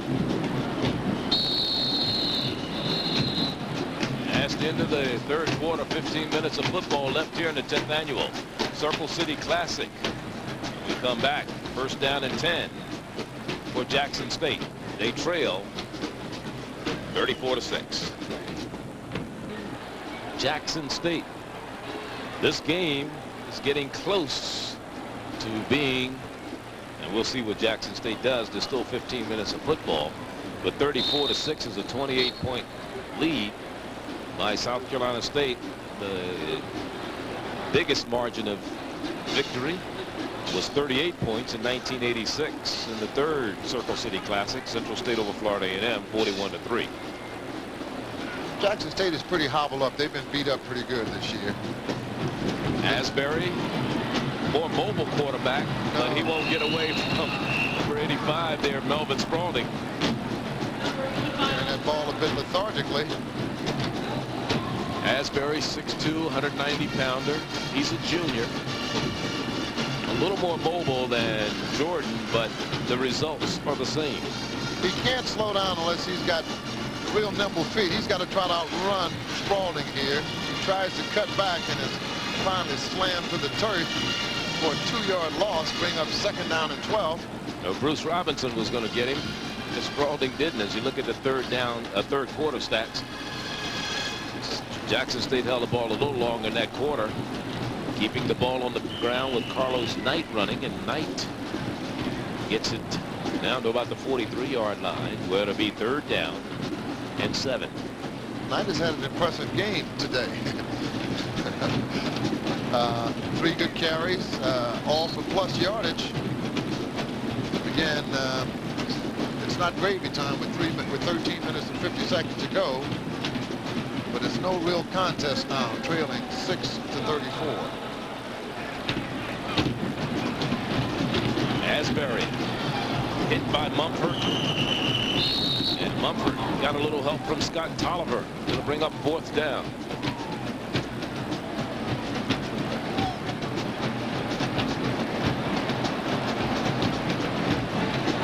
Roll out all the way. He never looked downfield. He just rolled out and continued to run, so I don't believe it was intended to be a pass at all. Good stick by Mumford.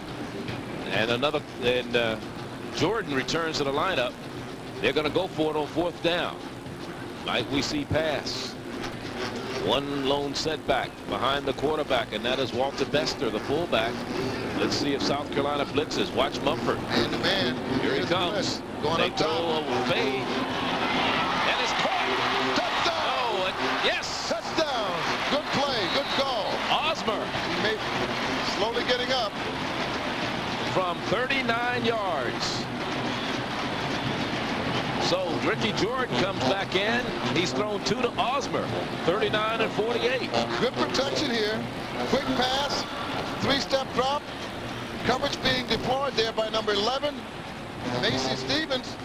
Good job, good catch, good concentration by LaShawn Osmer for his 2nd catch for a touchdown today. On for the point after for Jackson State. It's not over yet.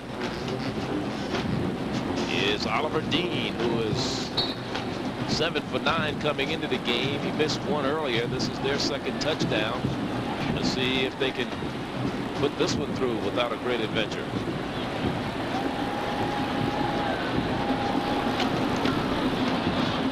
It's up, and it is good. 34-13 now in the 4th quarter. 12:46 remaining. Jackson State might make it a good one. We'll be back.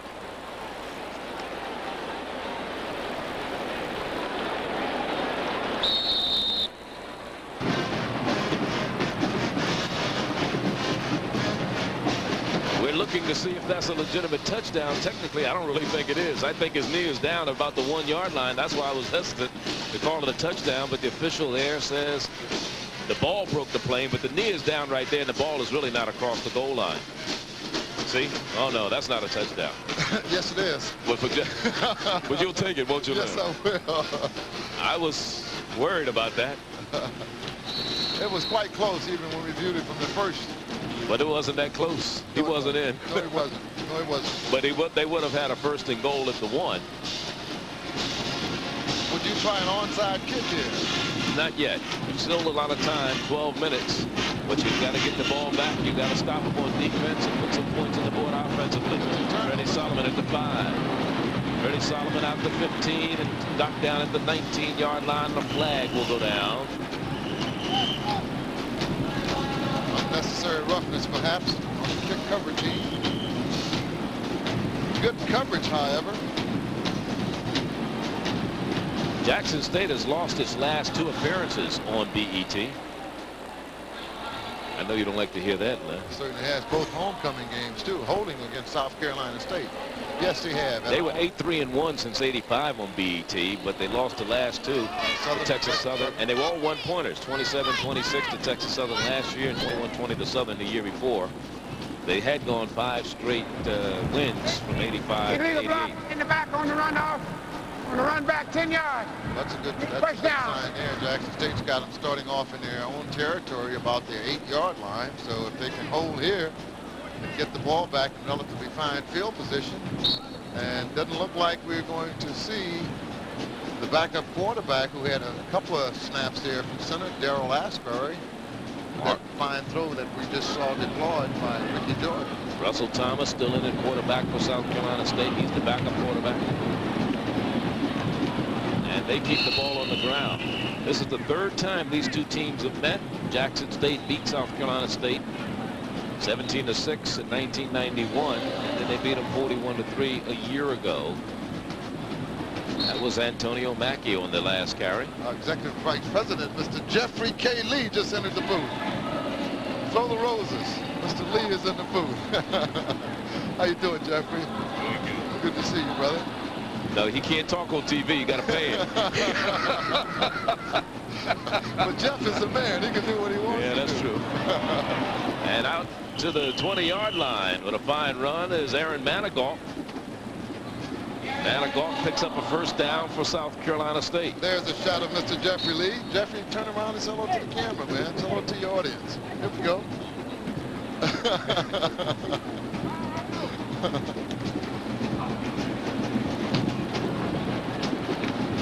Yes, Tina's here also. Someone asked, where's Tina? His wife is here. His wife is here. I saw her at the parade. She come running out the street wanting an autograph. I told her $10 she could hear one. Oh, you're going down on her, man. Good force, good feel. Yeah, your autographs are getting cheaper, Charlie. Or less expensive, I should say. Good force, good feel here by the left side defensively. Linebacker, defensive end, got help from the defensive backs coming up. A loss of about a yard. Bring up second down and 11. From the 19-yard line with 11 minutes to go in this contest.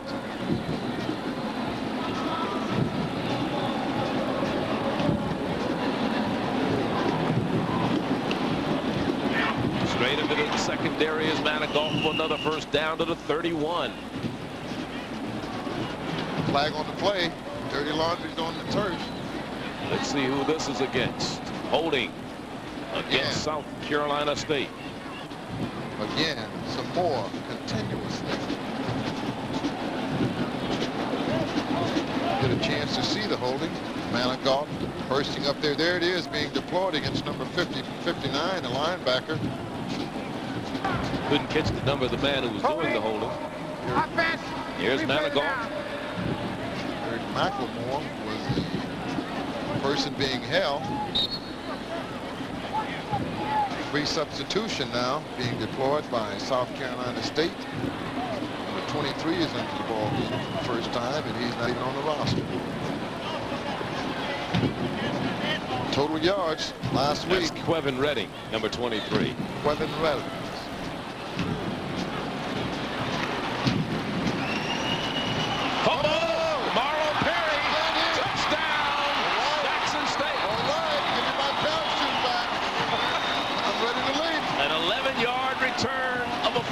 The third time that South Carolina State has turned the ball over. It's not over yet, but with 10 minutes and 17 seconds, the fat lady's got Listerman in her mouth.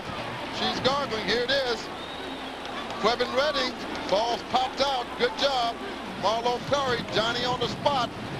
Picks it up and dances into the end zone for the 11-yard score. Jackson State now trails 34-19. The PAT forthcoming. They look like they're going for two. Ricky Jordan hobbles out on the field. See, he's beat up. Marlo Perry had an interception. He returned for 19 yards. Not a touchdown earlier this year, but he gets this one back into the end zone.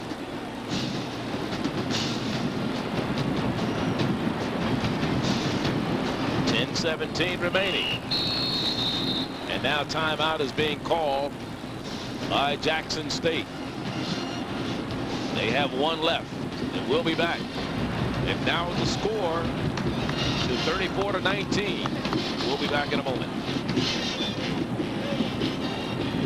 What a difference a day makes. What a difference a week makes for the Bulldogs of South Carolina State. 98 yards last week, 366 yards today in total offense. But they've been in the driver's seat, but a couple of mistakes have hurt them here. And now the two-point conversion attempted by Jackson State. Here's the quarterback. No, he won't get it off. Anthony Cook from the backside. What a game he's played today defensively. A whale of a game last week versus the Southern Jaguars. Coca-Cola and BET Sports proudly salutes our Black College Football Player of the Week. And this week's honor goes to Eric Randall of Southern University. He's a quarterback, and he's a sophomore quarterback. He's from Baton Rouge, Louisiana. He was 16 of 27 in the passing department a week ago against South Carolina State. Passed for 167 yards and a pair of touchdowns, the last of which proved to be the game winner. He also caught a pass for 11 yards in this game, and for his efforts, he will receive a plaque from Coca-Cola. Coca-Cola, always a good call, always Coca-Cola. Congratulations. There is the reception for him. So Eric Randall, quarterback of Southern University, our Coca-Cola Player of the Week. A plaque and a headache on that play right there. Good job by Southern last week versus the Bulldogs. Different story here today. 10 minutes, 17 seconds remaining. Will we see an onside kick here? 10-17 to go. 13 points, unanswered points in the fourth quarter by Jackson State. Jordan, a 39-yard pass from Odd to Osmer. That was a fourth down play. And then Perry. 11-yard touchdown fumble return for a touchdown. By Perry. Had a chance to see that young man fire or post the two-point conversion. That's Benny Johnson with ice on his ankle. Short ankle being kicked. Solomon. Still on his feet.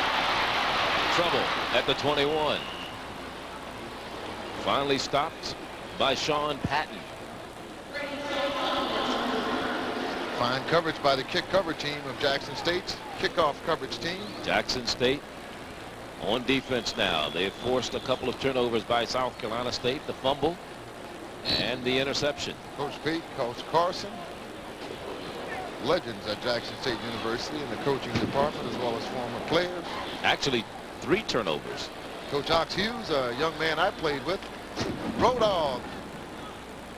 2 fumbles here in the fourth quarter. 2 fumble recoveries, and both leading the scores by Jackson State. At the 21, Mackey on the carry.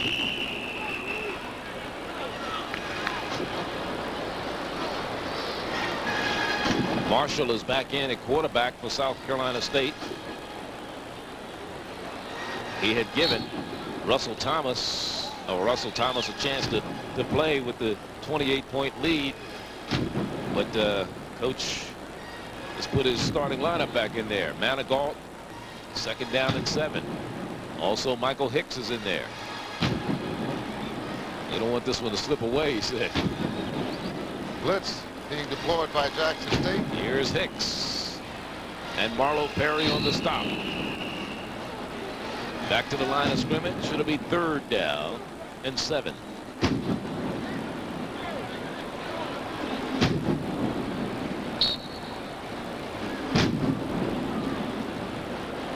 How close is Hicks on that rushing record? Not the yardage, but the carry record. Got to confer with Mr. Moore,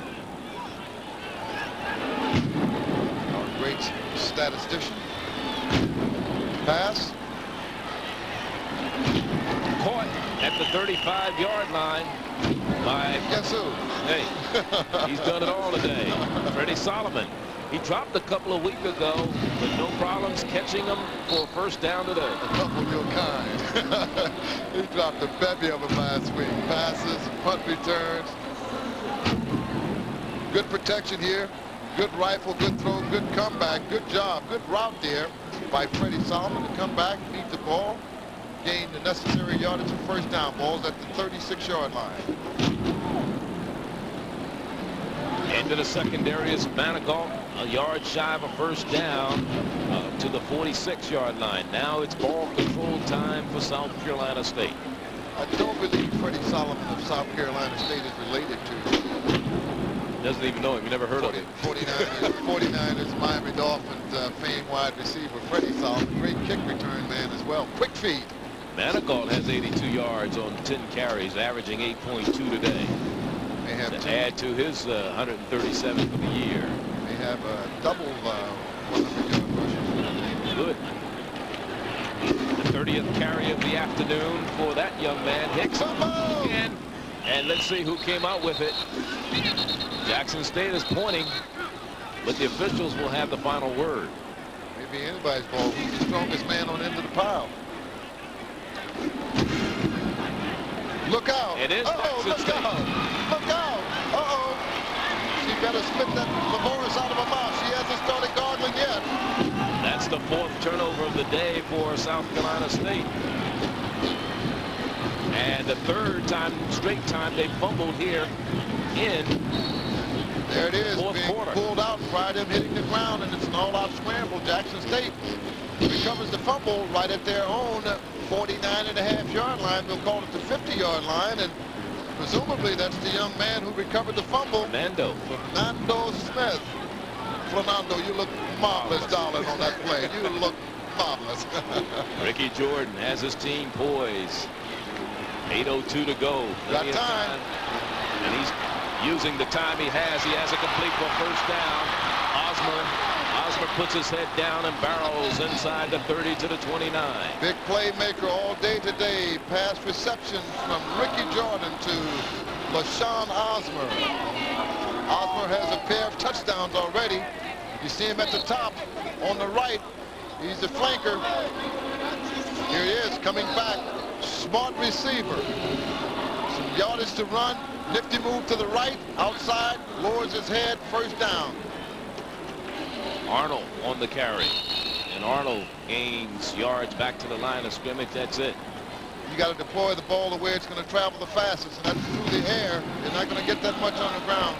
South Carolina State's defensive line and linebackers have been quite active all day versus the run. They've got to put it in the air.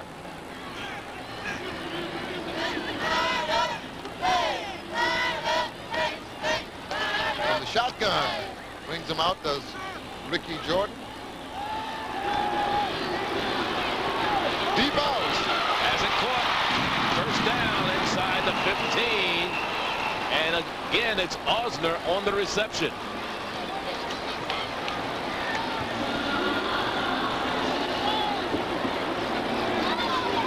Bruce Robinson on the stop. Patrick Gann on the coverage. Deep sideline pattern. Showing a whole lot of intestinal fortitude. It's Ricky Jordan. He's limping, he's ailing, but yet it's still been in and out of the game. Look out. Inside the 10 to the 6-yard line. On the carry is Arnold. Ricky Jordan came back in after being substituted by number 19. Asbury. Daryl Asbury. He came back in and threw a 38-yard touchdown pass to Osmer, and now he's back in the game. He's limping, he's hobbling, but he's moving the troops now. Ball inside the 10-yard line. Make it to 7. Second down and about 4.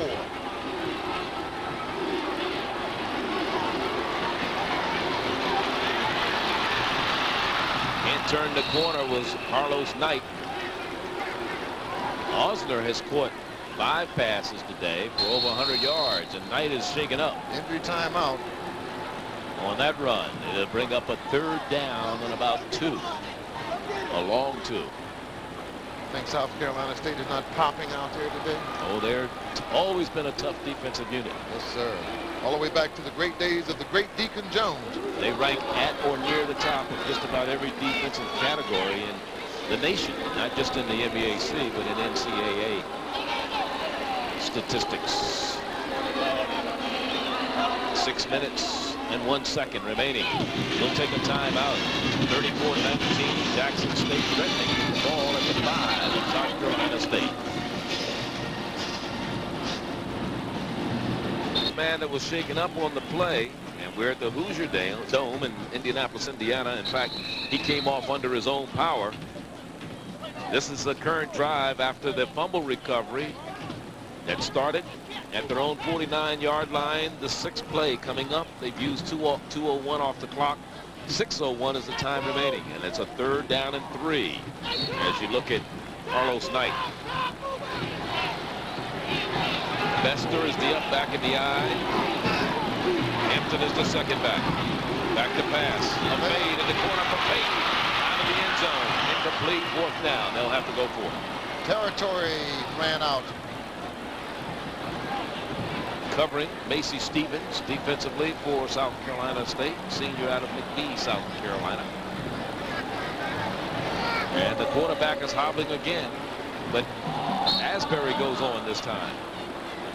Again, a lot of intestinal fortitude shown there by Ricky Jordan. But they didn't bring him out because of an injury. They're just bringing him out because of the situation. Yes. Let's see what they call. Bester again is the up back in the eye. This is 4th down and 3. Let's see if they try to get the first down or try to get it all. Asbury. He may have the first down. First down it is.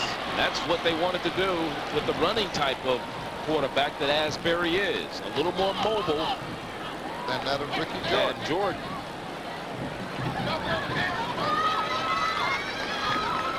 Get a chance to see it again. Here it is, straight ahead blocking. They're going to measure. He may have got a bad spot there. Well, forward progress. Yeah, left foot, right foot. If he spots it with the left foot, they're going to bring the chains in. I think he has it, but let's see. Marking with the left foot is first down for South Carolina State. Right foot, it's a first down and goal for Jackson State. Let's see. Watch the chain gang here. He's got it. Right. I'm not being too partial to them. Of course not. Have you ever been? I love you too. First and goal. Jackson State with 5:51 remaining. They trail 34-19. Ricky Jordan is in at quarterback. Bester and Hampton are the setbacks behind him. Out of the eye. 45 seconds remaining in this contest, the 10th annual. And it's pitched to Hampton. Touchdown. Well, no. One official was there with the hand going forward. The other two, no, he didn't make it. It was close. Very close. As W.C. Field said, closeness only counts in horseshoes, hand grenades, and slow dancing. Here he is, the lead. Good kick out block there. Good converge there by the linebacker. He didn't get safety. In there. No, he didn't. Craig James, and Jackson State uses its last. No, this is South Carolina State's timeout. So this will be one for them in the second half. They have 2 left. We'll be back. 5:17 the time left. Quarterback Asbury, who came in. Watch him. He needs to go with a little more thrust on his verticality here. You know he's a running type quarterback, so you almost look for him to carry the ball straight up the gut. But he's got to be a little more dogmatic down here in this territory. Full house backfield. William Arnold is in there. Hampton's in there. Bester is in there. Let's see who gets it. Movement. You got 5 more yards to contend with now. The right offensive guard. That might have been Burrell. Dead ball. Ball start. Offense.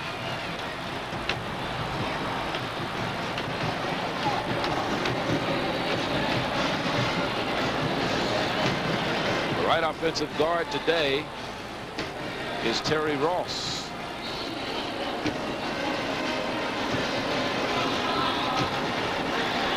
That was Terry Ross. Quarterback of record, Ricky Rayfield Adams is the right tackle. Ricky Jordan is back in the ball game. And he pitches to Arnold. Arnold cuts it in. Stopped at the 2. 4th and goal from the 2-yard line. 4 minutes, 24 seconds and counting remaining. He's a bit upset with himself. Fine job, however. By the defense of South Carolina State. Outstanding. 4:15. Good kick out block there. He takes on 2 men. More importantly, what is happening, even if South Carolina State gives up a touchdown here, what's more importantly is the time they've allowed or force Jackson State to consume. Correct. Straight ahead. Touchdown. The fullback, Bester. His 4th touchdown rushing of the year from 1 yard out. Walter Bester, junior from Laurel, Mississippi's Watkins High. Good job here by Bester, who was the man that led the running back on the play previous to that. William Arnold, he took out 2 men. Here's Bester, the first man in the powerhouse here. He gets the ball. Watch those legs. Keep surging. As men trying to pull him back, he continues to surge forward. They're going to go for 2 points again. 51-yard drive. And this could make it 34-27. They're going to use their last timeout. 25-second clock was running down to 1 second. That's why. And you see the score. We'll be back. Conversion with 3:53 to go. It's a 34-25 ball game. They can pull to within 7. It's a if big they can convert. It's a big 2-point conversion. Throws into the end zone. He gets it. Isaiah Bliss for the 2-point conversion. Will we see an onside kick now, Charlie? Well, they can't afford to let South Carolina State drive the ball down the field on them. Good job here. Good blocking at the point of attack. Bester does a great job blocking out 2 men. Good job by Blitz getting out of the crowd there, coming back to the ball that was thrown from Ricky Jordan again.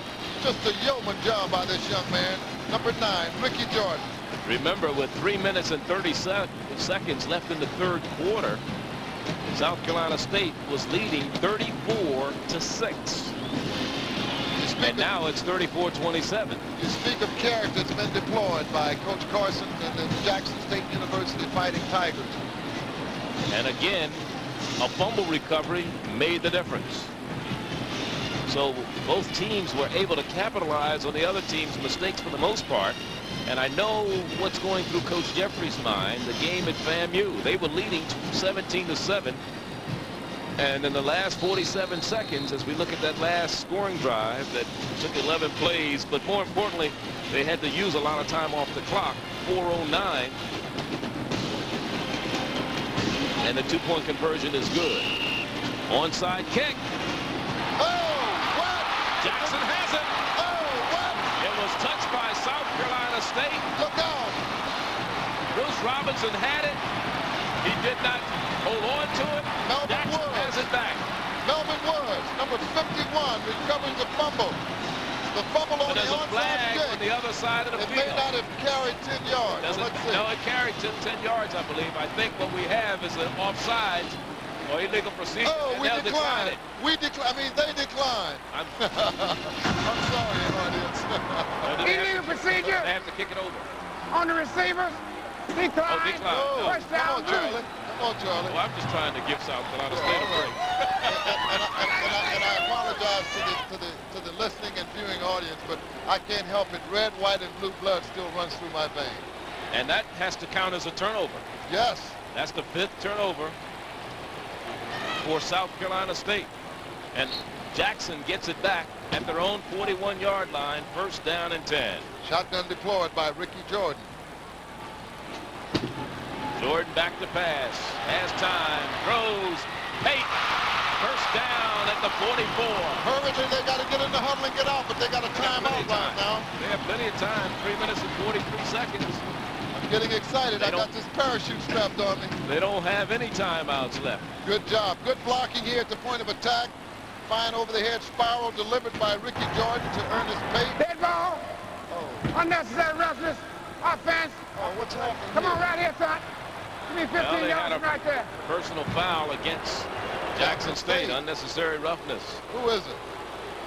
The last time Jackson State was here in the Hoosier Dome, they came away with a 27-7 to win. And they're going to enforce it from the point of the infraction, not the line of scrimmage. So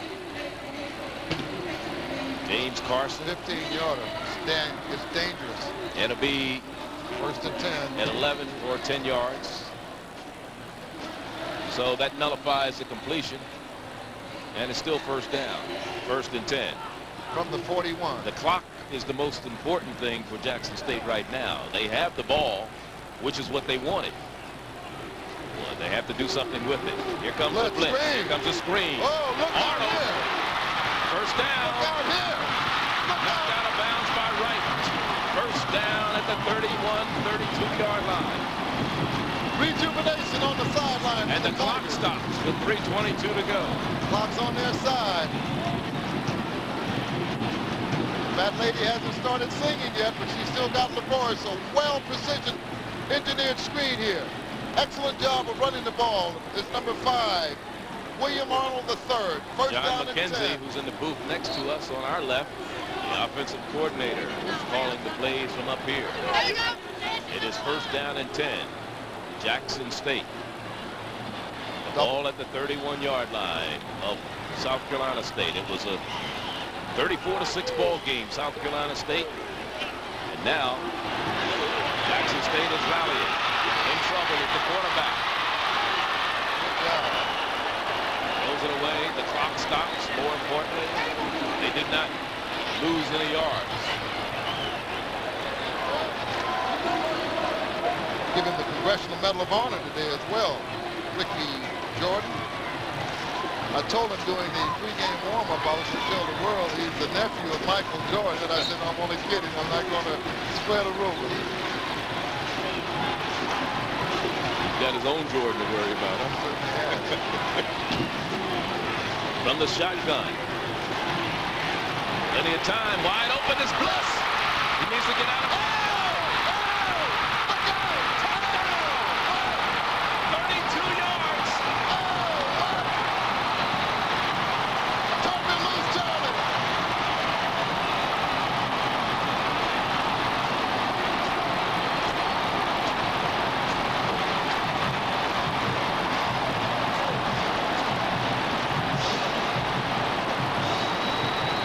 What a comeback. What a comeback is right, Charlie. Here it is again. Great protection here for Ricky Jordan. What's the nifty move they brought here, Ryan? I was saying get out of bounds. Too. Excellent play. He died for the goal line. What a smart play.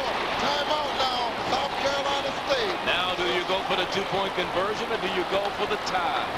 Personally, Charlie, since you're asking me, I would go for the tie.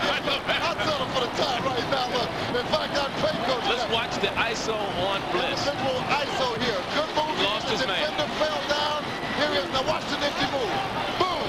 Two men taken out. Thrust for the goal line. Outstanding throw and catch combination from Jordan to Blitz for the touchdown. Isaiah, the senior from Hazelhurst, Mississippi. Came into the game with 16 catches. That's his third reception for a touchdown this year. He led the team in receptions a year ago with 38. He has 65 career receptions coming in, 13 career touchdowns. He just picked up another one, and he's their top pro prospect as far as the receivers this year. Big playmaker, Ike Blitz. That's the score. Remember, 34-6 was the score in the third quarter in favor of South Carolina State. So you see the points, 27 unanswered points by Jackson State. Who would have thought? They're going for the two-point conversion. They're going for the win. James Carson says, I don't want a tie. He said, tie's like kissing your sister, huh? Tell you what, if you miss it, I'd rather kiss my sister. I love you too, sisters.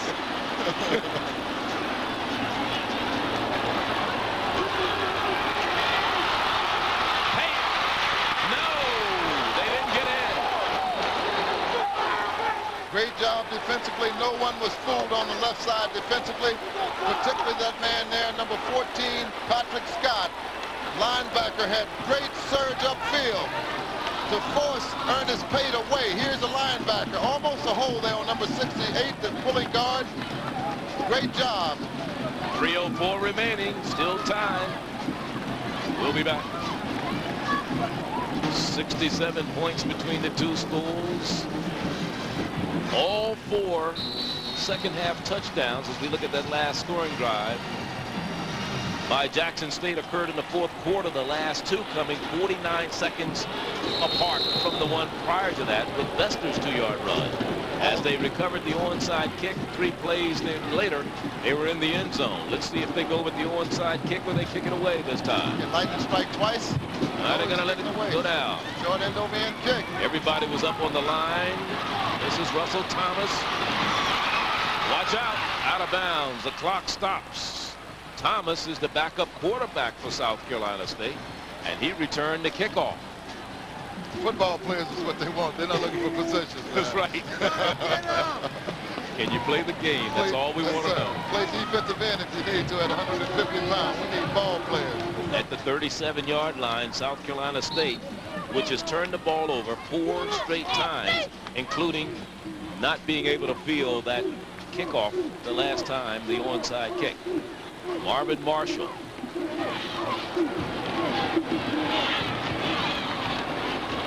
going for the strip. You know, we talked earlier about the route that Jackson State had to take to get here, driving 3 hours on a bus to New Orleans, getting on the plane, flying to Houston, changing, then stopping in St. Louis before getting here.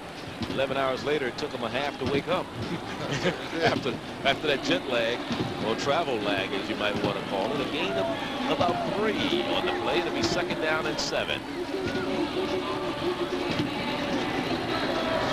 South Carolina State basically wants to hold on to the ball, run the clock down. Remember, Jackson State has no more timeouts left. That's the key right now. This is a must here for Jackson State if they're playing. It's a 3rd down and about 5 here. This is a very big down for the Bulldogs of South Carolina State. And even though South Carolina State, now this could be, let's hopefully, a fake. I don't like to say that, Lil. I know it, but I mean, there has been fakes pulled off in this manner. That's right. We're injuries, which are really not injuries. You know, you talk about Russell Thomas being the quarterback and returning the kickoff, the ensuing kickoff after the touchdown by Jackson State. It reminded me of Coach Bob Hill and Coach Lattimore and Coach Page when I was at Jackson State University. They said, we're not looking for positions, we're looking for ball players. And while they attend to that young man down on the field, we'll take a timeout. 2 minutes and 4 seconds remaining, and we'll be back.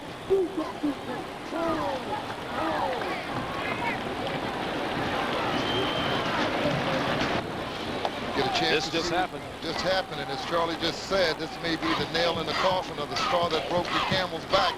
Number 37 coming up the force, Sean Woodson.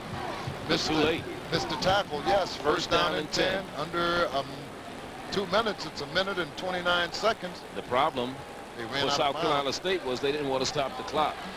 But they have a first down, and quarterback Marshall just kneels down. Jackson State cannot stop the clock. They have no more timeouts left. And what a ball game, the way it ended. The kiss to the sister looks better now, doesn't it? And we would have had at least a few plays by each team, according to I know Coach Jeffries must have aged another 10 years in the 4th quarter. That happens when you're leading 34-6 and you see your lead evaporate the way it did in this one. Jackson State really came back, and defense was the key. They made some great defensive plays, created some turnovers, returned, made some good big offensive plays. And this should be the last play of the ball game. It's a 3rd down situation, but a well-played game by both teams. Jackson State, not much offense generated in the first half, but the second half, 4th quarter basically, Jordan came on strong. Remember, Hicks, who's broken the rushing record here in the Circle City Classic with close to 180 yards. That's it. 17 seconds to go. And Jackson State comes out a loser. South Carolina State. Jackson State has not won in the last 3 outings. All by 1 point. They tied last week. We'll be back. Here, and what an exciting ending to this 10th annual Circle City Classic from the Hoosier Dome in Indianapolis. There he is, Willie Jeffries, head coach of South Carolina State. Some of his hair today, too. I tell you, coaching will make you do that. And they escape with a 1-point victory over the Tigers of Jackson State. They had lost 2 of their last 3 coming in, and so now their record, which was 2-2, goes to 3-2.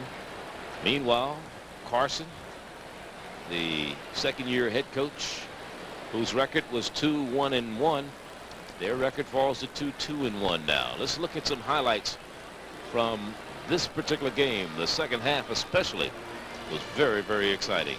Indeed it was, Charlie. And this is an interception that was tipped off of the hands into the arms of Picasso Nelson. That was his 4th interception of the year. This is second half statistics. Here's a fumble that's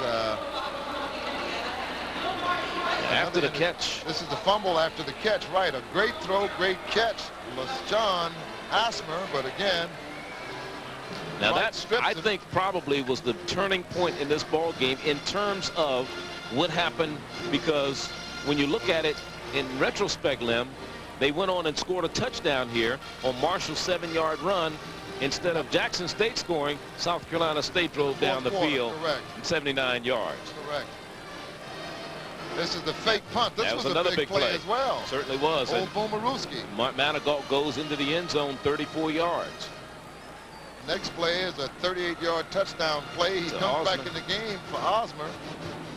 And again, it wasn't a touchdown, but the official, because of his view, he ruled it as a touchdown. And here's a fumble that was picked up by Marlo Perry, an 11-yard scamper, returned for a touchdown. Bester's 2-yard conversion run, that was good. 34-27. And here's the 2-point conversion to Bliss. To Ike, blitz. Then they had the onside kick, which was bobbled right here. Recovered by Bruce Robinson. And Jackson State recovers, and Jordan goes to Isaiah Bliss, and I'm yelling, go out of bounds to stop the clock. He decides to step inside. He saw what he knew better what he wanted to do than anybody. 32-yard. Dives into the end zone. 32-yard touchdown. They missed the 2-point conversion on the end around. And 34-33 is the way it ended. We'll be back from Indy.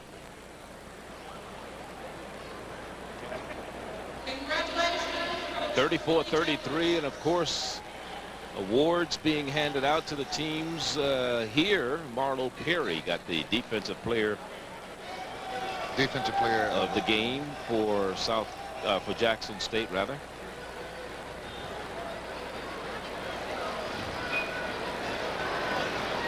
And of course South Carolina State gets the winning trophy.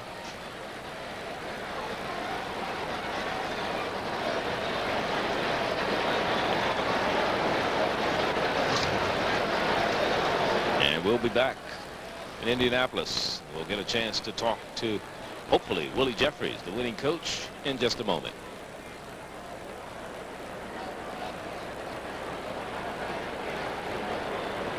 Charlie Neal, Lem Barney back at the Hoosier Dome as we wrap things up here. 34-33, and what an exciting win. And Lem, when you look at those final stats, Jackson State was very lethargic first half. And almost asleep in terms of statistics are concerned, because South Carolina State had a decided edge, and especially in time of possession. That was a big deciding factor in that first half, Charlie. They had held the ball 26 minutes to 13 minutes over half the period. But you say they were lethargic. Not only lethargic, they wasn't operating with any type of clarity or sharpness, Charlie, and a lot of turnovers. But as a result, they came back. Here are some of the final statistics. 289 rushing yards for South Carolina State. Jackson only 44. But look at the passing yards, 321. So overall, it was pretty even, 365 to 376. Let's look at some of the other stats. Third down conversions. Jackson State did not do a good job there. Penalties, I don't think too much of a factor. Maybe in some situations. But Jackson State started to make a move in terms of time of possession in the second half, especially the fourth quarter, something they didn't do in the first half. And it's a +7 for South Carolina State. Let's go down to the field. Coach Willie Jeffries is down there with us right now. Coach, how are you doing? Charlie Neal and Lem Barney. I know you lost about 2 more hairs and another 10 years, especially in that fourth quarter, didn't you? Well, yeah, I hope you held my friend Lem in the press box. But it was a great football game, and I think we made it hard for ourselves. We got ahead, and we started fumbling the football, and I must give Jackson State credit. They made a great comeback and made an exciting football game here in this Classic. You talk about what you did. You made some substitutions late in the game. You brought in Russell Thomas. You brought in Frankie Sanders. Let me just ask you real quickly, why did not Sanders start today?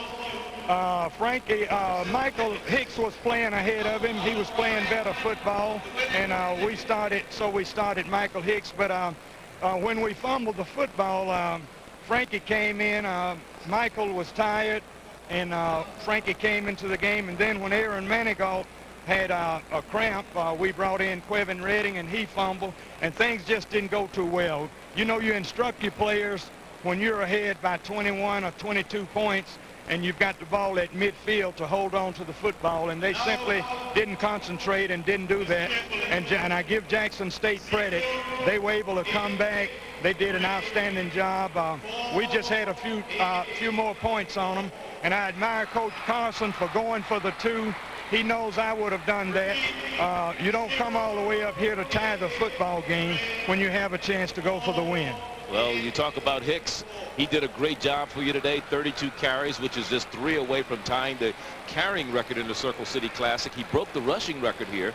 He ran for 188 yards, 3 touchdowns. You had to be pleased with his performance.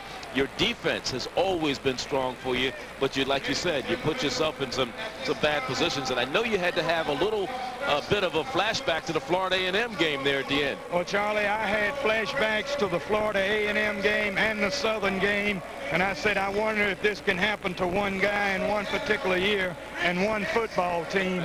And our defense toughed it up when they had to.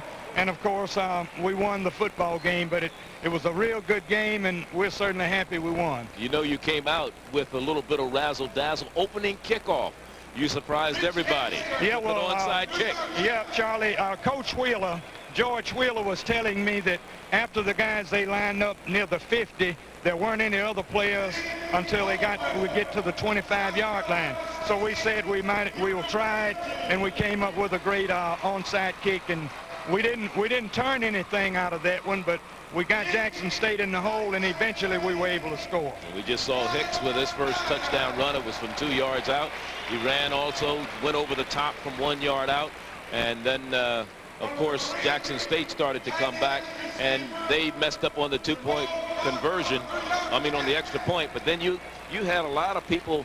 I'll tell you, one of the great plays I thought in the game was right when he stripped the young man after he made the pass reception downfield. That was a great play by Arthur Wright. And what happened to Arthur, he lost the football up in the lights. He could have made a better play on before the guy caught the ball. But Arthur decided he had messed up and he had better strip the guy. Hey, Coach Jeffries, I think another turning point in the game was the boomerooski that was called on the 4th down punting situation. I think a great job of acting by the punter, and Manigault ran it in for a touchdown. Yeah, was that called by Coach Wheeler as well? Well, yeah, we had decided that we were going to do that rather than go for it on 4th and 14. Marvin Marshall and the guys wanted to go for it, and Wheeler and I said, no, let's go for the fake punt. At least if they stop us, they'll get it on the 30, and we won't be in bad field position. And instead, you come away with 6 points. That was the most important thing. Now you go up to Baltimore. You play Morgan State. I know it doesn't get any easier. You may have heard Howard beat FAMU today. That score was 32 to something. I don't remember. I think it's 32-13. Well, as I was telling you, Charlie, Howard has a fine football team, and so does Florida A&M. But they played up in Washington, and of course, we'll congratulate Howard on a great game. And now, at least Florida A&M has lost a game, and Howard is getting into the thick of the schedule. Now, you'll play Howard where? In Orangeburg? No, we play them in Washington around November the 6th or 7th. So that could be the game that decides between them and Delaware State right now, the MEAC race. Well, probably so, Charlie. It's going to be a close race again, but Howard's going to be the team to beat. All right, Coach, we wish you a lot of luck, and thank you very much. Okay. And that's Coach Jeffries. We say congratulations to him and his 21st year, his 127th win, and his 5th year since returning to South Carolina State. His 2nd win since coming back on BET, and his 5th in 5 losses. Well, once at Howard on BET. But he hadn't won since he came. First at South Carolina State. Yeah, yes. he finally snapped that jinx. We'd like to thank all of our technicians, engineers, cameramen for a great job, and of course our people in the truck, statisticians, Chiron operators, videotape operators, and everybody who's worked so diligently to make this 10th anniversary of the Circle City Classic a successful one.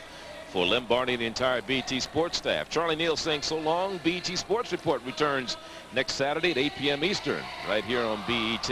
We'll see you for another football game October 30th from the Citrus Bowl. And today's game has been brought to you by Coca-Cola. Always a good call, always Coca-Cola. And by Campbell's Soup. Campbell's, never underestimate the power of soup. So long.